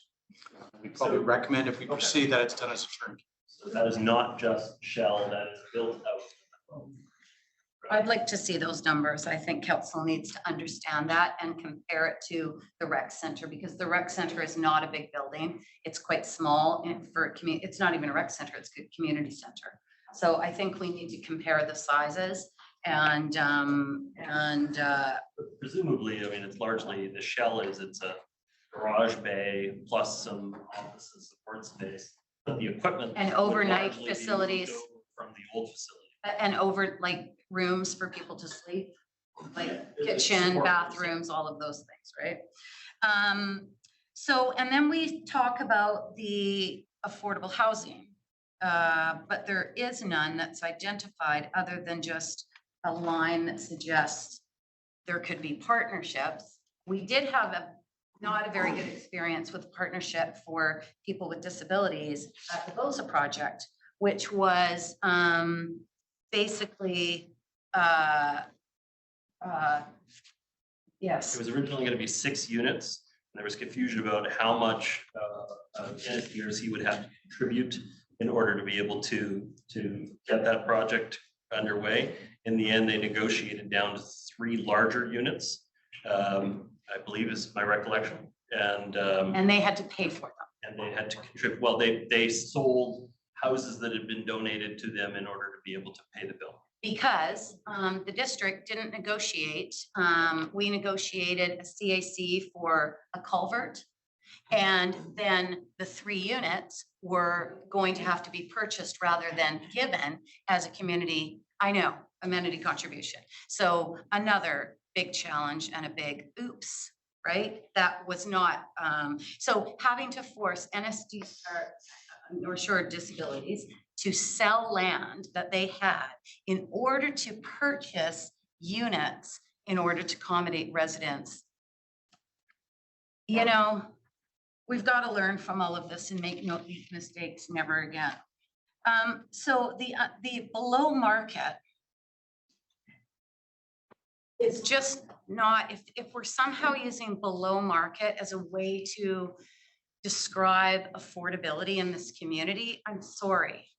We have to have, let's go back 10 years, maybe 15, but I bet it'll only take 10 to go back and look at what market was. And then 10% below that number. And then let's move forward 10 years and see what market is now and what 10% below market is. It's probably triple, quadruple what market was 10 years ago, below market. That number keeps moving because every time market goes up, every time you add a new plaza, every time you add a new something, a fire hall, new walkable streets with decorative lighting, guess what happens? Every value rises, it just keeps going up. And then the below market is what the market was 5 years ago. Right? It's a moving number constantly. It's not that affordable housing in perpetuity, that social housing, and let's look at that number. Let's get that information. We got to have this discussion. Let's get back the number, how many people actually would qualify for the market, the below market, and the social housing. Because we know right now with the rents that Mosaic are putting forward on the units at Emery, a lot of people that live there that wanted to move back can no longer afford or can no longer qualify for those discounted rates. It's messed up. It is broken and it is messed up. If that's what we're telling people, oh no, it's going to be okay. Don't worry. Don't worry. We are going to negotiate this and we're going to write it all down. It's all going to be good. And then when we get to the finished project, it's like, sorry. Oh, and we forgot to tell you that you can't bring a car. You're going to have to pay more money for that. You don't get a parking spot. Like, that is not the service that we as a council and we as a municipality and we as a community need to provide. That is just not, that's just capitalism. That's just making money. That's just business. And I get it, right? There's room for all of it, right? But our role is to look after those most vulnerable people and the people that are being displaced and make sure that this community is sustainable with not just, you know, roads or bike lanes or parks or those kinds of things, but the people that are living in the community. We need to make sure that we all have all sorts of people. And right now it's getting, we're not looking after those people. And rental, purpose-built rental, I'm sorry, it's going to take 30 years, 40 years for it to be affordable. And affordable for who? Like affordable for who, right?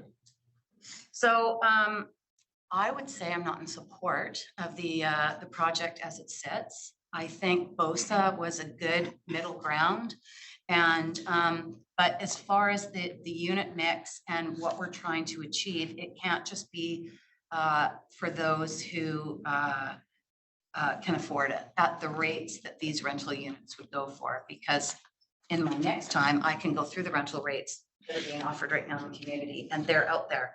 City of North Vancouver, in Lower Lonsdale, a bachelor is going for $27.50. So there's good money in this business, but it's $6,200 for the families that see that. exactly, it's insane. So it doesn't work for me. Councillor Back? So thank you very much for the presentation.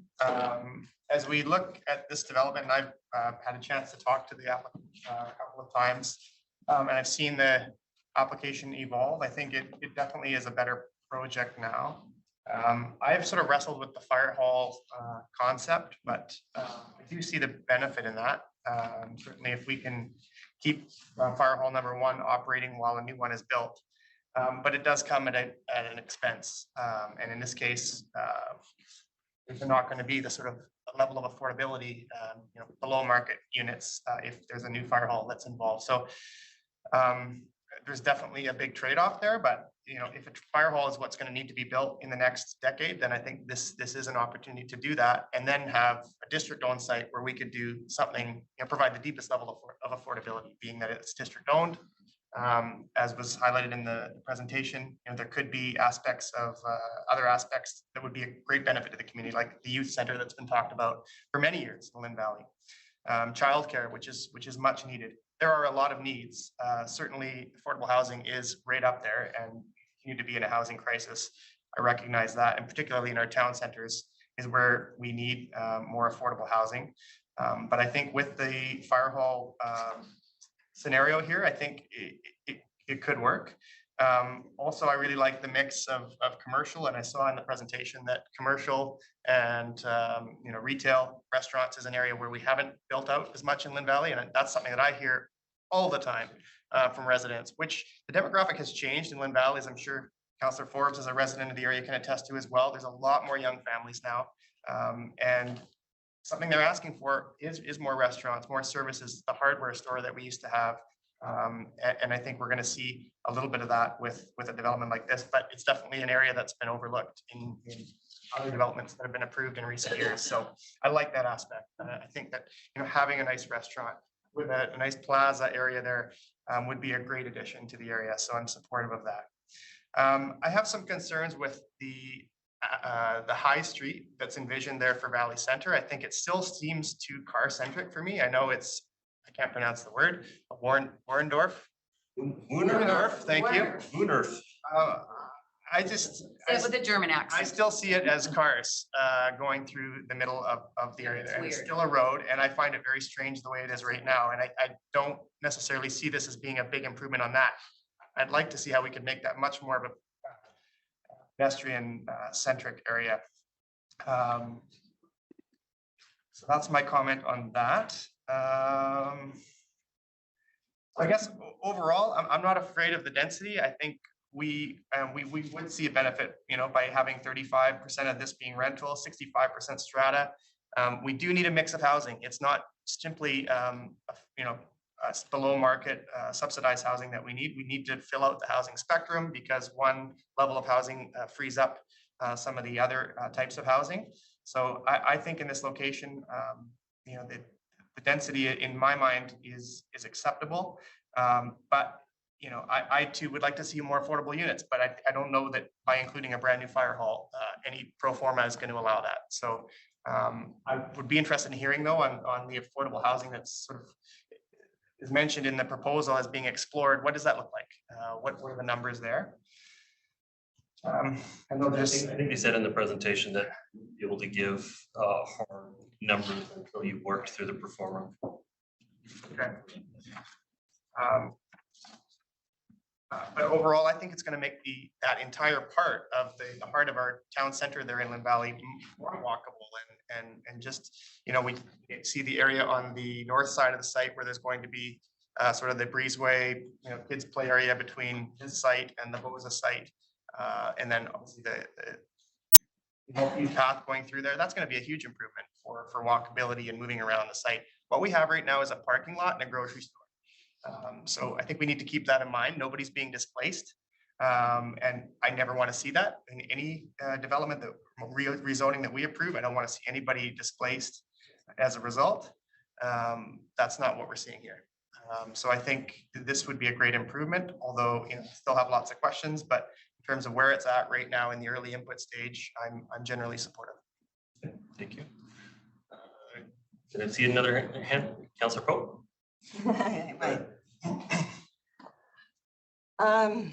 Well, thank you, Mr. Mayor, for for speaking to the significant community benefit.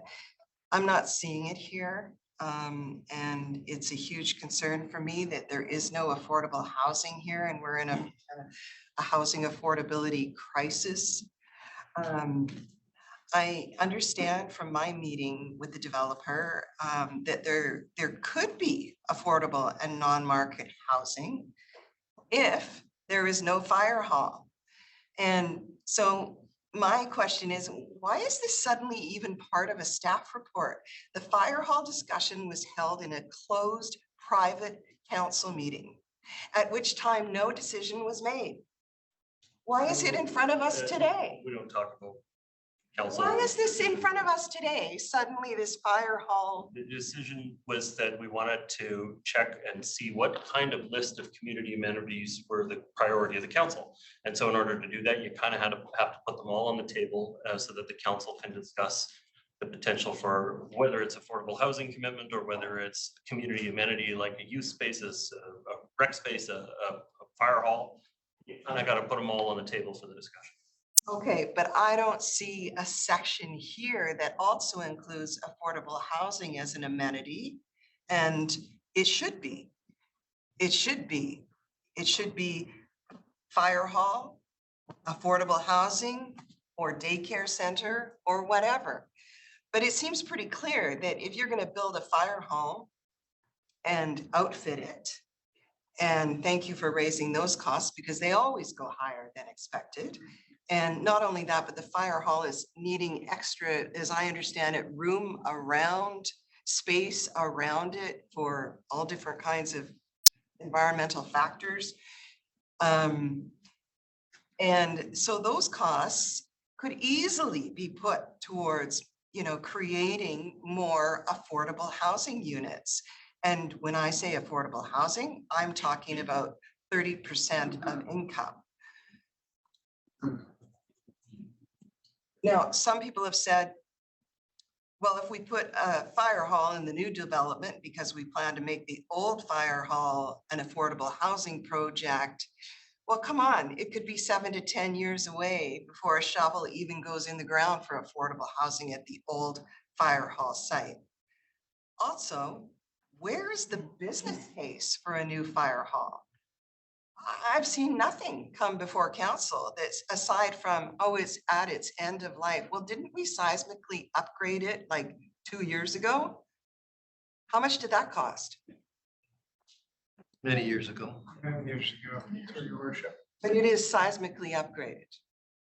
It was specifically for the new tower truck, the weight Yeah, with ratings the on it change of the were weight. dramatically higher than the previous truck. And so there was a seismic upgrade and a support improvement to the facility, but that was at least 10 years ago. That wasn't a big seismic upgrade. That was On just. the garage just to make bay sure that- into the chief's office. Your worship, you're correct, and the date was 2000. And do you have the amount of money? Yeah. So the point is, we are in a housing crisis. That means today, people are desperately needing homes today, as we've heard over and over and over again. And even in the staff report about this, it quotes the OCP, which says that the OCP provides blah, blah, blah, enable greater housing diversity and affordability to meet the current and projected demographic needs of this community. This is the urgency. The urgency is affordable housing. That's what we need. That's the priority. It's been stated over and over again in many ways, and certainly will be again by some of the people sitting behind me. So I'm not seeing any reason why a fire hall would trump that. If it doesn't have to be over 10 years. So I just think it needs to have its due diligence of a business case and a performance review and the other things that you mentioned. And those are my comments for now. Councillor Pope. I've got Councillors Hanson, Ma, and Forbes. Councillor Hanson, your comments, please. Yeah, thank you very much. And thank you to everyone and all of their comments and staff and to the applicant themselves for all the hard work I know has gone into this proposal. I mean, this is, as been stated, a very significant site. It's a very significant piece of community planning that we're engaging in with respect to the Lynn Valley community. It's also true that very significant transportation issues remain unresolved. There's still only the two routes in and out of Lynn Valley. And from the perspective of many in the community, greater density in Lynn Valley is simply not something that they would support. Having said that, my position wouldn't be an absolutist one with respect to density on this site, but I certainly would not approve the proposal in its existing form. If we were going to support this type of density in this type of location, I would have to see a lot more rental. I would have to see a lot more affordable housing that really does respond to the desperate needs of our community at this time. And more broadly stated, I'd have to see greater community benefit beyond what's set out in the fire hall. So those would be my comments, consistent with much of what has been stated before me. And I'll leave it at that for the evening. Thank you very much. Councillor Hanson, Councillor Ma. Thank you. Just some early thoughts. Thank you for Councillor Murray for some of that background information. It's very good. And along with Councillor Pope, we did meet with the applicant to get some information. I share some of the same points that Councillor Back brought up. When I look at this project, the aspect that there's no displacement of existing tenants, that's something that's, I give a lot of consideration to. And in terms of, the question between the fire hall and housing, I think there's an opportunity here. But one question I might have through your worship is, if not here, is there potentially another site within Lynn Valley that could work, or someone saying that we'll miss this opportunity and we're going to be really hamstrung after? Like, I'm just wondering if you can comment on that. So, yeah, through your worship, we've looked at a variety of other locations. Moving any further west out of where we currently are is not beneficial to our overall response times. And when you start to look any further east than Mountain Highway, that has a detrimental impact as well. So the kind of centralized location where we're currently located in that general area doesn't provide a lot of other opportunities in terms of placement at this point in time. But you could stay in that location. For your worship, we can certainly stay at that location. The building is 50 years old. Typically, these structures are built for 40 to 50 years. It's seeing where it is not post-disaster. So a significant event would render that fire station extremely vulnerable to being operable in the community. But we could stay at that location and rebuild at that site. Yeah, that's what I think you meant, rebuild on that same site. Like Mount Royal. But you would probably need a temporary site during that reconstruction. We would have to relocate somewhere else. And this is your oldest asset in the system.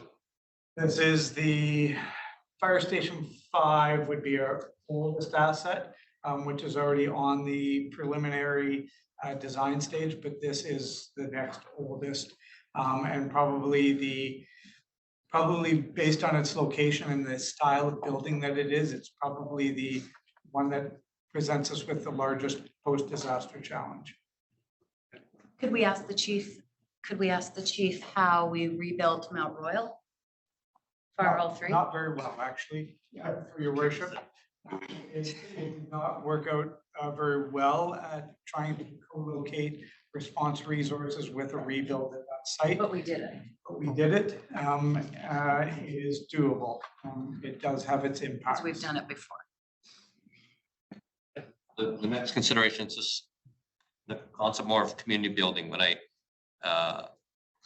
look at the density and the massing on page 21, it does, as the mayor said, looks a bit of a fortress. you know, I'm looking for places where people can meet. I also heard, and no disrespect to the restaurants in that area, but I heard from some friends that said there's only very limited nice dining options. There's a lot of great food options, but in terms of an experience, go out with the family, there's limited options. So I'm looking for things that will build community there. So hopefully people don't need to travel to Lower Lonsdale to find a nice restaurant. And in terms of talking about transportation, there was a comment in there that the rapid bus service is anticipated potentially within 5 years. I'm just wondering, you know, where we are on that file. Is it active? Maybe.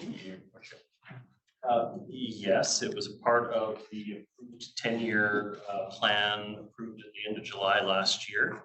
It's a $21 billion 10-year plan that is currently unfunded, and I've had lots of complaints, which is Some probably, commitment.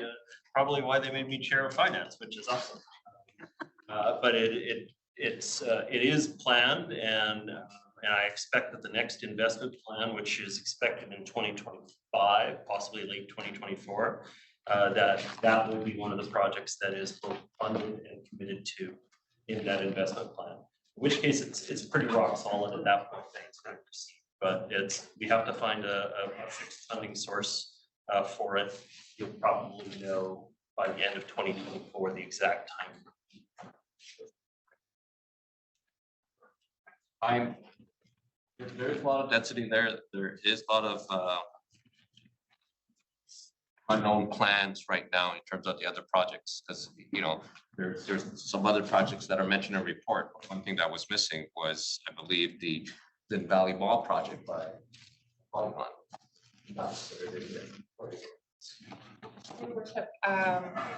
There is no intention that we know of to redevelop that mall in the foreseeable future. Which, sorry, the Dairy Queen site? Dairy Queen. Oh, sorry, I thought you were talking about the Boza mall. No, Dairy Queen. Yeah, I don't have a preliminary. they don't have a preliminary application in at this stage. They have a design. They've been floating around the community though.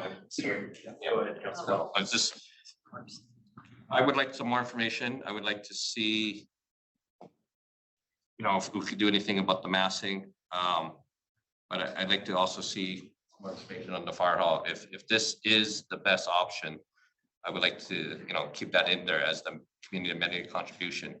But if there's viable options, then I would like to see this be used as housing instead. So I think I still need a little more information. Thank you very much. Councillor Forbes. Thank you, Your Worship.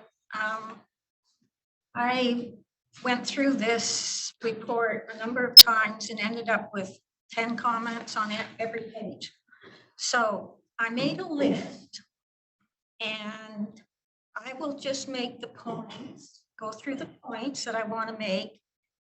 My list is 2.5 pages long. I'll just make the points because I think some of them are relevant. And so the first thing I had on is we need to consider that whole block, and that's what Councillor Ma just mentioned. You know, doing one project and not knowing what's going to happen around it has an effect. The heights are too high. Just the stories, the amount of stories in this latest proposal. The original proposal had a total of 48 stories. This one has 59. So we've gone up 11 stories. But the units have gone down from 479 to 417. And the parking has gone down from 661 to 607. So how does the unit and the parking go down, but the stories go up? Density is the mass form and density is too much. They have maxed out 2 of the forms to the 12-story, which is supposed to be, as you said, depending on a lot of different things, and one of them being the community amenities that the community would receive. But you used the word fortress, and I think Councillor Ma used the word fortress, and with all due respect to the designers, it reminds me of a US prison, the workyard in the center. So needless to say, my comment is that I don't like it. We don't have diverse units, definitely. We don't know how many. We don't have diverse prices because we don't know the prices. We don't have affordable supportive housing or employment housing, which is affordability. If we want people to work in that grocery store, they want to live in that mall. The parking already at that mall is insane. And I must admit, I park around the back in the staff parking because that's the only where I can find a parking spot. There's no mention in the report about shadowing. And we keep saying, we keep building, like Emery's getting built, and we keep talking about transportation infrastructure. What have we done on Mountain Highway and Lynn Valley Road? Nothing except bike lanes. So we've done nothing for the automobile. Mountain Highway often gets backed up past my road, past Kirkstone, and that could be at 2 in the afternoon, depending on the day. So I can't see putting this kind of big development in there until we get the infrastructure caught up. The road has to be caught up, and we've been saying that for years, but we don't do it. The OCP was passed in 2011, and the flexible framework was passed in 2013. I disagree with some of the numbers with staff, but I'd be willing to sit down with staff and see about whether we've only built 44%. And what the additional units coming up will bring that up to. So I will sit down with staff on that. There are a total of 412 stories that have been built in the town center. 2 in Emery are being built, and now we're asking for 2 more on this. Comment on the Black Bear, it's delayed, it's not moving. It was 6 stories with 98 rental apartments. And that's what we need is rental, preferably affordable rental. The commercial space that they talk about in here, what they've done is, if I understand the report correctly, we talk about getting other businesses in, the hardware back, whatever. If I understand this report correctly, they've taken 1 commercial, one medium commercial space from the original proposal and sectioned off a smaller part of that to make up 2 commercial entities for businesses. So that's not really a big improvement. The 1149 to 1155 Valley Road is an inactive applicant because it was recently sold to Redwood Properties. But they want 6 stories in there, and we have a 5-story limit, and they want 66 units in there, forced with 36 stratus. So we're back into ownership again when rental is really what we need. The town center already makes up a lot of ownership in there, and it's fairly well off ownership, investments in there, and they're re-rented. It's an expensive town center. We'll talk about the Legion, which is up the road. And in the comments under commercial space, it says it's sufficient retail and office. What is sufficient? There's no number in there to tell me what that means. CAC, I wanted to ask, but I will just mention it. There's 2 ways of either negotiate it or it's a flat rate. This particular piece of property, I wanted to know if it's a flat rate or are we going to negotiate it? Transportation, I've mentioned. Youth center has been talked about for years for Lynn Valley. We don't have one, and there's some money that's been set aside for years, and we've done nothing to move forward on it. So I don't know, maybe that civic area should be a youth center area. It could be smaller. I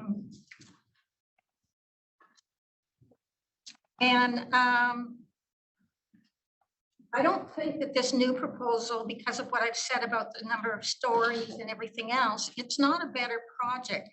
And we should not do things that require displacement of people. We should try really, really hard not to do that.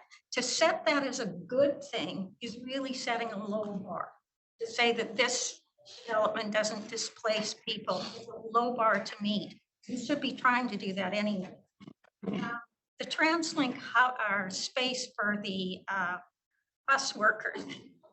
I had never seen that before, so I'm just kind of wondering how that popped up and who's responsible for it and who's going to maintain it and who's going to build it. Is that a district cost or is TransLink going to come in there and do something there? There's something about a 25 dedication to the district, but I don't know where that 25% dedication of land is. It's Hi. mostly the it's mostly the doubling of the Wooner, I believe. I'm not going to try and say that. Or try to use it. We'll just call it a road. Sorry about that. Sounds so North American. And then just a couple more things. By looking at the drawings in here, it appears like they have removed spaces between the buildings. So that's what makes it really look like a closed, locked down ordinance. And when you remove the spacing, you remove the pedestrian traffic that could be in there. You get into shadowing. You might remove the view corridor. So I have problems with that. And then the public input, there were 239 just a year ago when this came out. There were 239 comments from 202 members versus the OCP, which is supposed to be our guiding Bible about affordable housing and how our town centers are supposed to be. The OCP had over 5,000 people involved in doing that. Are we really gonna sway off and rezone and allow this kind of height? We're talking about a little over 400 comments versus 5,000. And the flexible framework had over 1,200 or had 1,200 comments as well. This was brought up a year ago. And has there been any recent advertising that this was coming to a workshop by the applicant? Because if it stays quiet, you don't get the community out there. And so I think that when there's a year's lapse between notification of public dialogue could happen, then I think the applicant owes it to the community to advertise every time there's a chance for the public to come and hear and comment.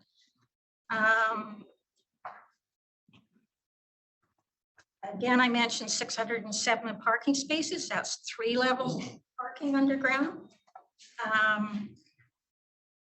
We should not do things with what is below market because I agree with Councillor Pope. It should be 30% income. And we should just set that as what we as council decide is affordable housing. There's only 2 public plazas in there. And basically these buildings are built out to the street. So the public plazas, except for maybe the one over the ramp, but the one by the restaurant is basically going to push almost right out onto the road. They've maxed out the FSR to 3.5. I'm not sure where the employment opportunities are going to come to because Safeway's probably going to hire the same staff back. And as I said before, there's only 2 retail outlets there. And Better Transit needs to come before density. And it's not currently funded, as you recently said, Mayor. So those are my comments. Couple of things. In case you didn't understand me, I don't support this proposal at all. Councillor Hanson, you have a virtual hand up. Is that from before? Yeah, my apologies. No problem. Councillor Murray, I saw your hand up. Did you have additional comment? No, I'll listen to, or we're gonna listen to the public. Yes, that's the intent. If I don't see any other hands from council, but I think you've already given a lot of good feedback already at the early stages for the development team to be able to respond to. But you're quite correct. We did have a speakers list formed before. And so if everybody's okay, I'm going to go on to that speakers list. So first speaker is Jillian Const, followed by, although it says Jillian Cost. No relation, no relation. All right. I'm sure Mark's watching, but no relation. And followed by Lyle Craig. there. Okay, and so thank you. Good evening, Mayor and Council. Where do you want me to stand or sit? Hey, you know what? You're speaking perfectly. Just that volume is. And you have nice swivel chairs here, so that's good. I have eye Julian, the contact. microphones are in the block with the green lights. Okay, so as long as I can see everybody, but I can't see you. I'm looking through a chair. I'm actually just gonna Maybe we should have a spot for our Yeah. guests to be able to sit. Well, if this works, I'm fine with it. I just want to be able to see you all and for everyone to be able to hear me. So, okay, thank you. So good evening, Mayor and Council. So yes, I'm Gillian Const with an N in the middle. But I'm here representing Lynn Valley Community Association, not myself. And I have put in personal input. You may have seen it earlier. So first off, I do want to say that we had hoped to meet with the applicant on this proposal. And both ourselves and the applicant had reached out to each other, but we were not able to find a mutually agreeable date to meet and discuss this proposal. Having said that, it seems that such a meeting would have been merely a checkbox for the applicant. Their revised plan seems to ignore the feedback from both LBCA and the Lynn Valley community that they received during the initial public input stage. And I think it's important that you know that. So back in March 2022, LBCA wrote to council on this proposal, reminding council of the wording of the flexible framework for Lynn Valley. And it's a little different from the wording that Ms. Hay gave you earlier.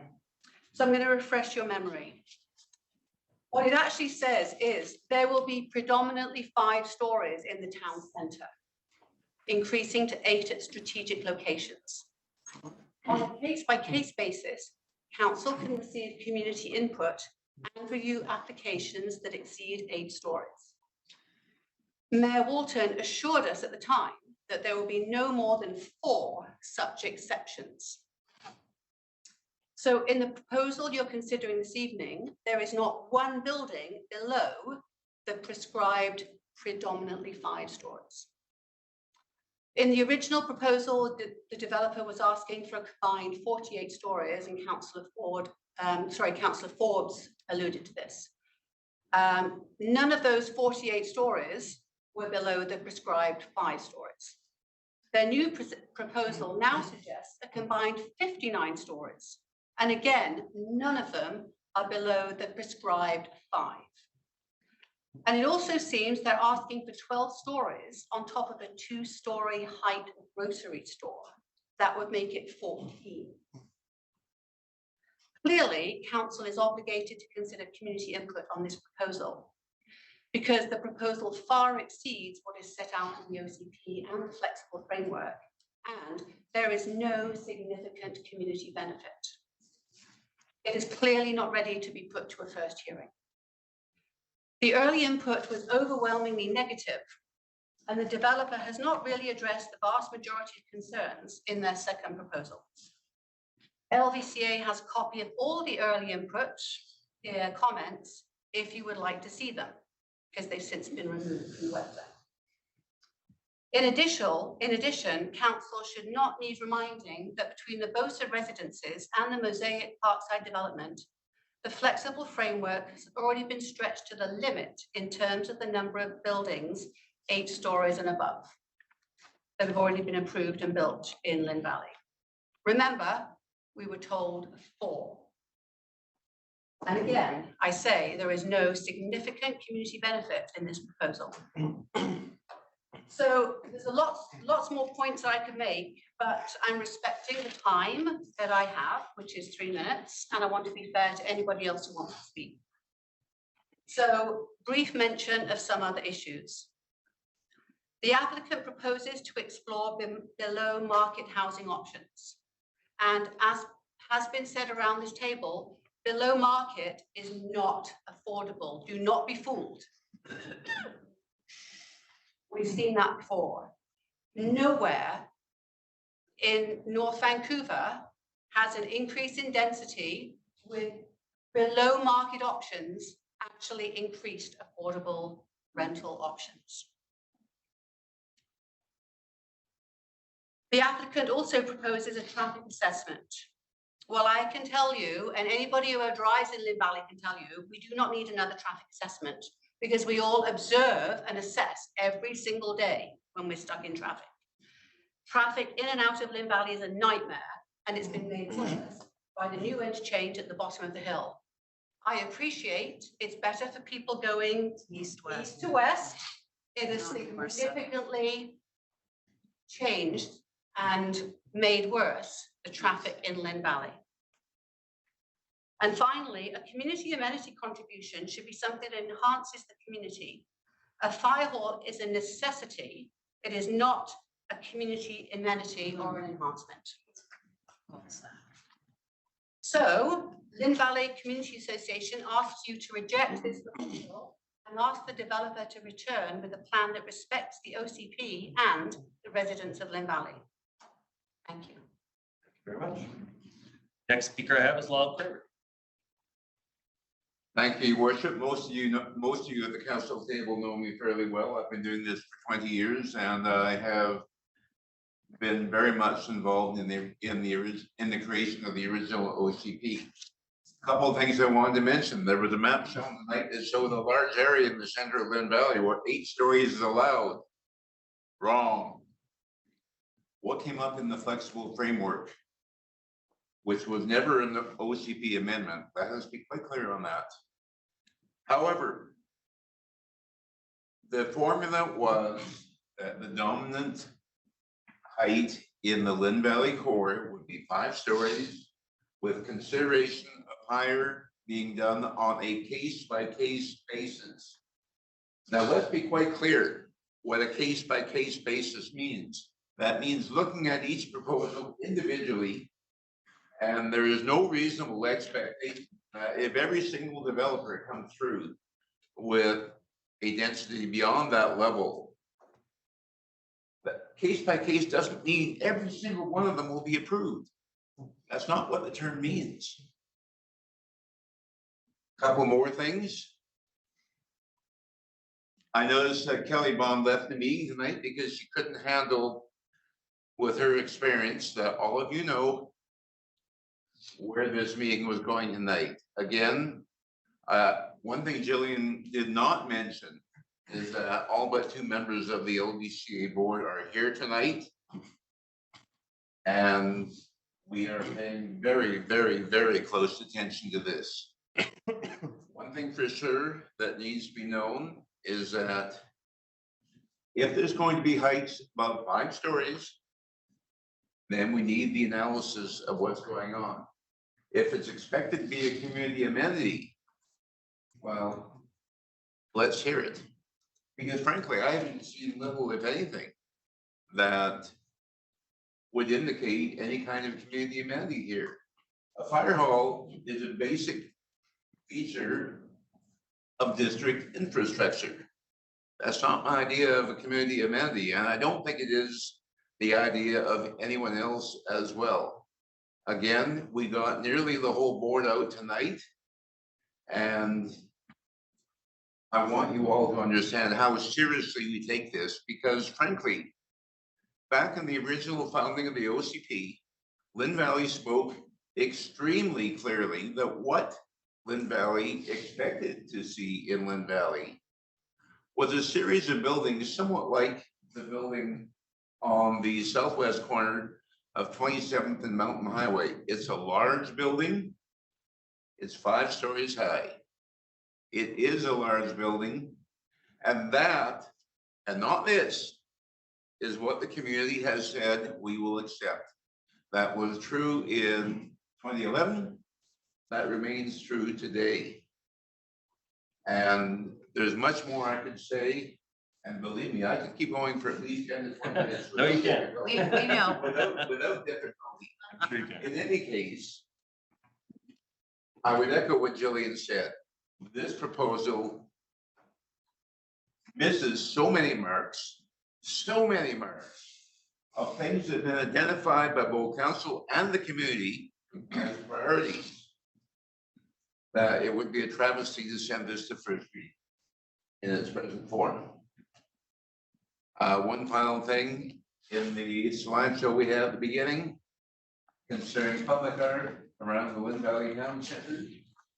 One of the pieces shown was a statue of two bears frolicking in the middle of the town center. I personally am grossly insulted by that because where I live at the north end of Lynn Valley, both my two daughters have had confrontations with bears at a shorter distance than I am currently standing from the mirror. One of them was on McNair Drive where the Wire Tower Road hits McNair. The other one was in my very own front yard. If we're going to place animals that pose a significant physical threat to people, by God, we shouldn't be celebrating in one of our biggest town centers. That's an insult to the community and it shouldn't have been there. I've been seeing this one every time I go to Lynn Valley Mall since it was erected. And every time my reaction is exactly as it is now. Bottom line is there are a lot of people, especially in Upper Lynn Valley, who have had close encounters, and those are dangerous encounters. By the way, one final thing, it's been said tonight, there are two routes into Lynn Valley from the rest of North Van District. Well, not quite true.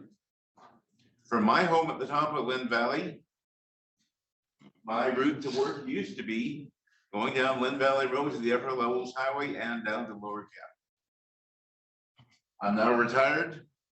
The last 3-4 years before retirement, my usual route to work was going down to Dempsey, taking Dempsey Braymore to Lonsdale and going down that way. Because frankly, going through the Lynn Valley Town Center area is extremely heavy traffic and not something any sane person would want to do. Sorry, folks. I know Dempsey Braymore is not intended to be a major thoroughfare, but that is what it is evolving into today. And if you check it during rush hour, you will see a lot of people in the Dempsey and further north area are using that as their main route out of Lynn Valley. Lynn Valley has a serious problem with traffic, and what's coming forward right now doesn't begin to cover it. But once again, this proposal is not ready for showtime, and it certainly has no business being anywhere near for. Thank you.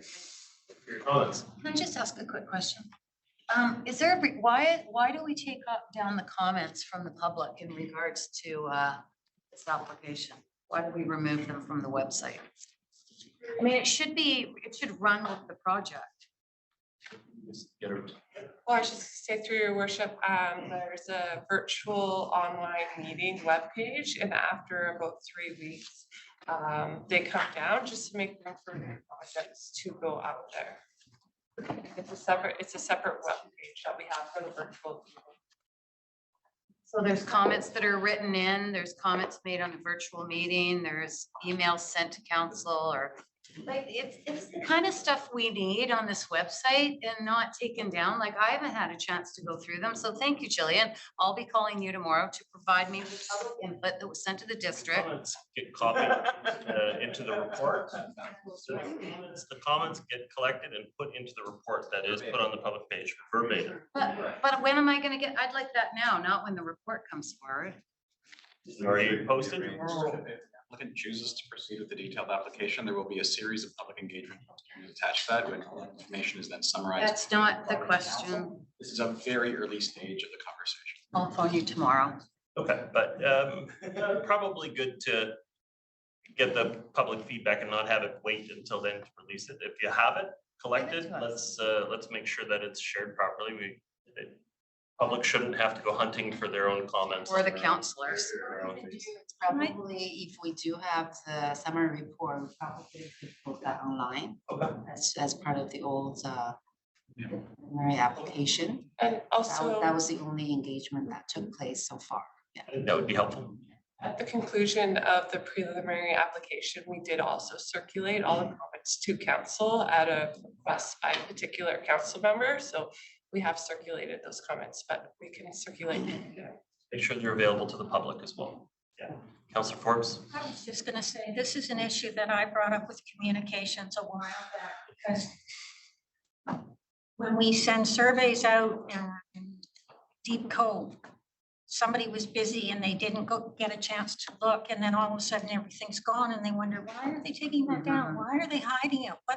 And I took it to communications a while back and I got told, oh, it's best practice. Well, it's not best PR. It's just not, and we should leave our survey results up, and we should leave them up for quite a while. And so I've tried to make headway on that and I didn't get anywhere, so I still would argue that survey results should be left up. Thank you. Excuse me. Hi, so all survey results are presented in a summary to council for the council meeting, and then they are linked on the project page. There's a link from the project page to the summary report, which has all conference information. The general public doesn't find that. I don't know, maybe the updates on the whatever they're managing now will make it easier, but the general public can't find it. That's what we're gonna be talking about on that second night. Be a big night. Where I Got lots of comments. definitely stab on that though is then it's consolidated. The person's not just has access, doesn't just have access to that survey and their response. They now are on a consolidated site with all of the reports, access to the videos that we've produced from the public meetings, access to everything, and just like, but everything is in one area. Because then the people who participated in the survey can see the totality of the comments, but. I went back to get the video on the framework for Lynn Valley in 2013. And Adriana also tried it with her computer. Don't know how I found it, but sometimes the video would start and be there and sometimes it wouldn't.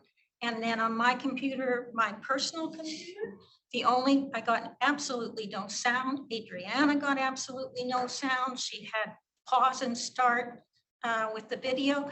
And then just today, IT, I sent it finally to IT, and just today, IT sent me a link. And the problem is the first 20 minutes, all you see the picture, but all you hear is bzzz for 20 minutes. And then the sound kicks in. So it's part of the old format. So I don't know if the district has a problem with all of the old format videos or not, but it's just not working. So I hope this website upgrade is going to solve these problems. We'll mention these two specifically, Joel. See if you can. Thank you, Lynn. Well, Andrew's the one who emailed me the link this afternoon. I think that we've actually. Because I thought, okay, maybe I don't have software or something on my personal computer. No, My district computer did the same thing. They're not backwards compatible to the video formats from 2012, 2013. There should be a way to make it movable. Okay, we have had a good go of this tonight. We've had a very long day and very long meeting this evening. And again, if I've overloaded things, and I think it's evident that I have, then I apologize for that. That's fine. But I do want to thank everybody for coming and participating today. Jillian, you have a comment? I do have my hand up. I'm just wondering, do you have a few minutes to hear one extra person speak?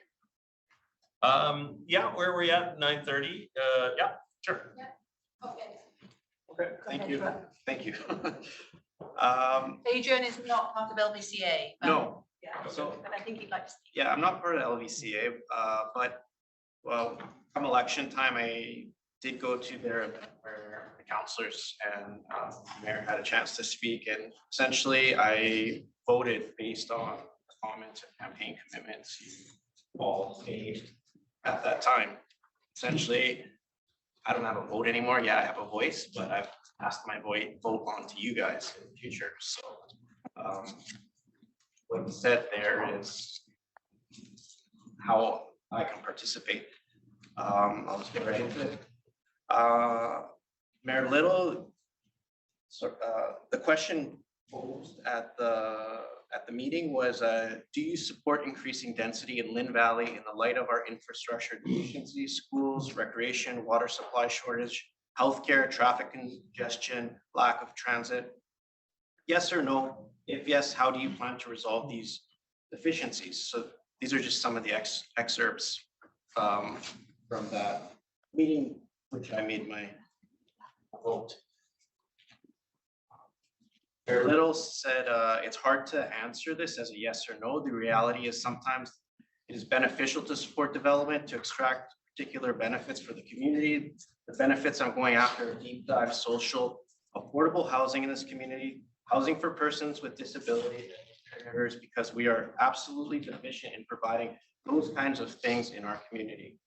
The plan may call for something, but you still have to use judgment to decide whether something is still performing an adequate service in the community or whether it needs to be redeveloped. You don't need to redevelop everything.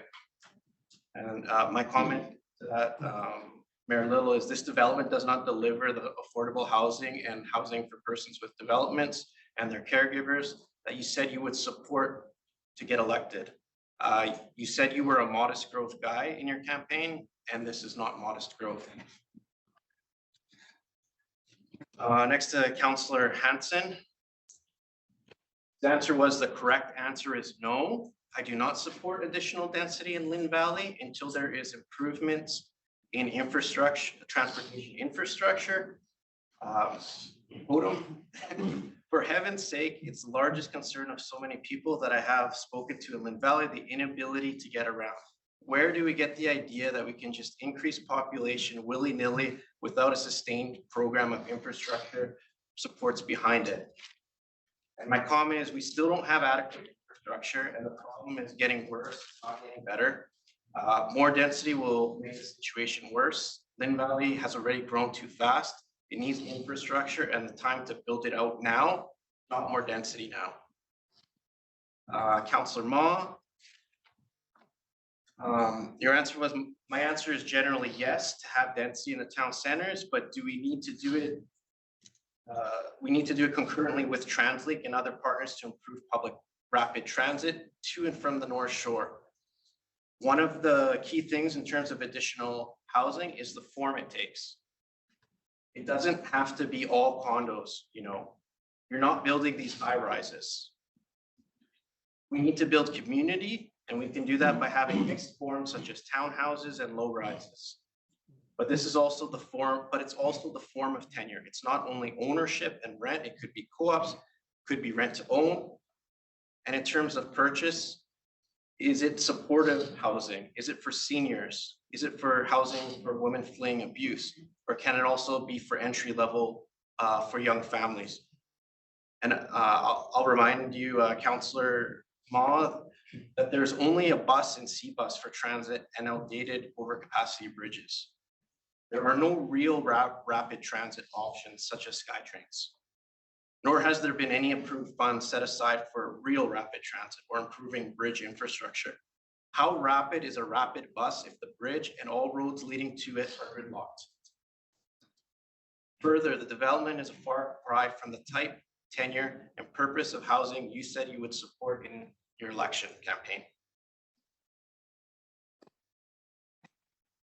I'd like to see this development rejected until suitable infrastructure has caught up. We are currently way behind to support another influx of density, and it is the wrong type of housing this community needs. Lynn Valley has already densified enormously in the last several years with no significant upgrades in infrastructure to deal with more people and bottlenecks on the North Shore. In addition, the proposal to move the fire hall in the middle of the densely populated town center makes no sense. It is a prime example of how starved we are for vital infrastructure to support the current population that we have to cram it into a town center and then add a bunch more people on top. As the town center is the center of the community, this space should be reserved for social services such as daycare, senior center, or recreational type uses, once other vital infrastructure has caught up to support the current population. The solution is time to properly build out vital infrastructure to catch up to the current density. This is a great opportunity for for you councillors and mayor to show the Lynn Valley community how you value your campaign promises and how you stand by them. Thank you. Thank you very much. Okay, council, I think we've completed the business of the evening with, well, all the stuff we had to punt, but I will accept adjournment at the time. Moved by Councilor Murray, accepted. Thank you again to staff for all your preparation. Those are some very substantive reports and they definitely helped through the discussion for us tonight. And I hope that the comments are well received, are well intended towards the developer for their considerations before the project proceeds. So again, thank you everybody for coming out tonight. Have yourselves a great evening. Good night.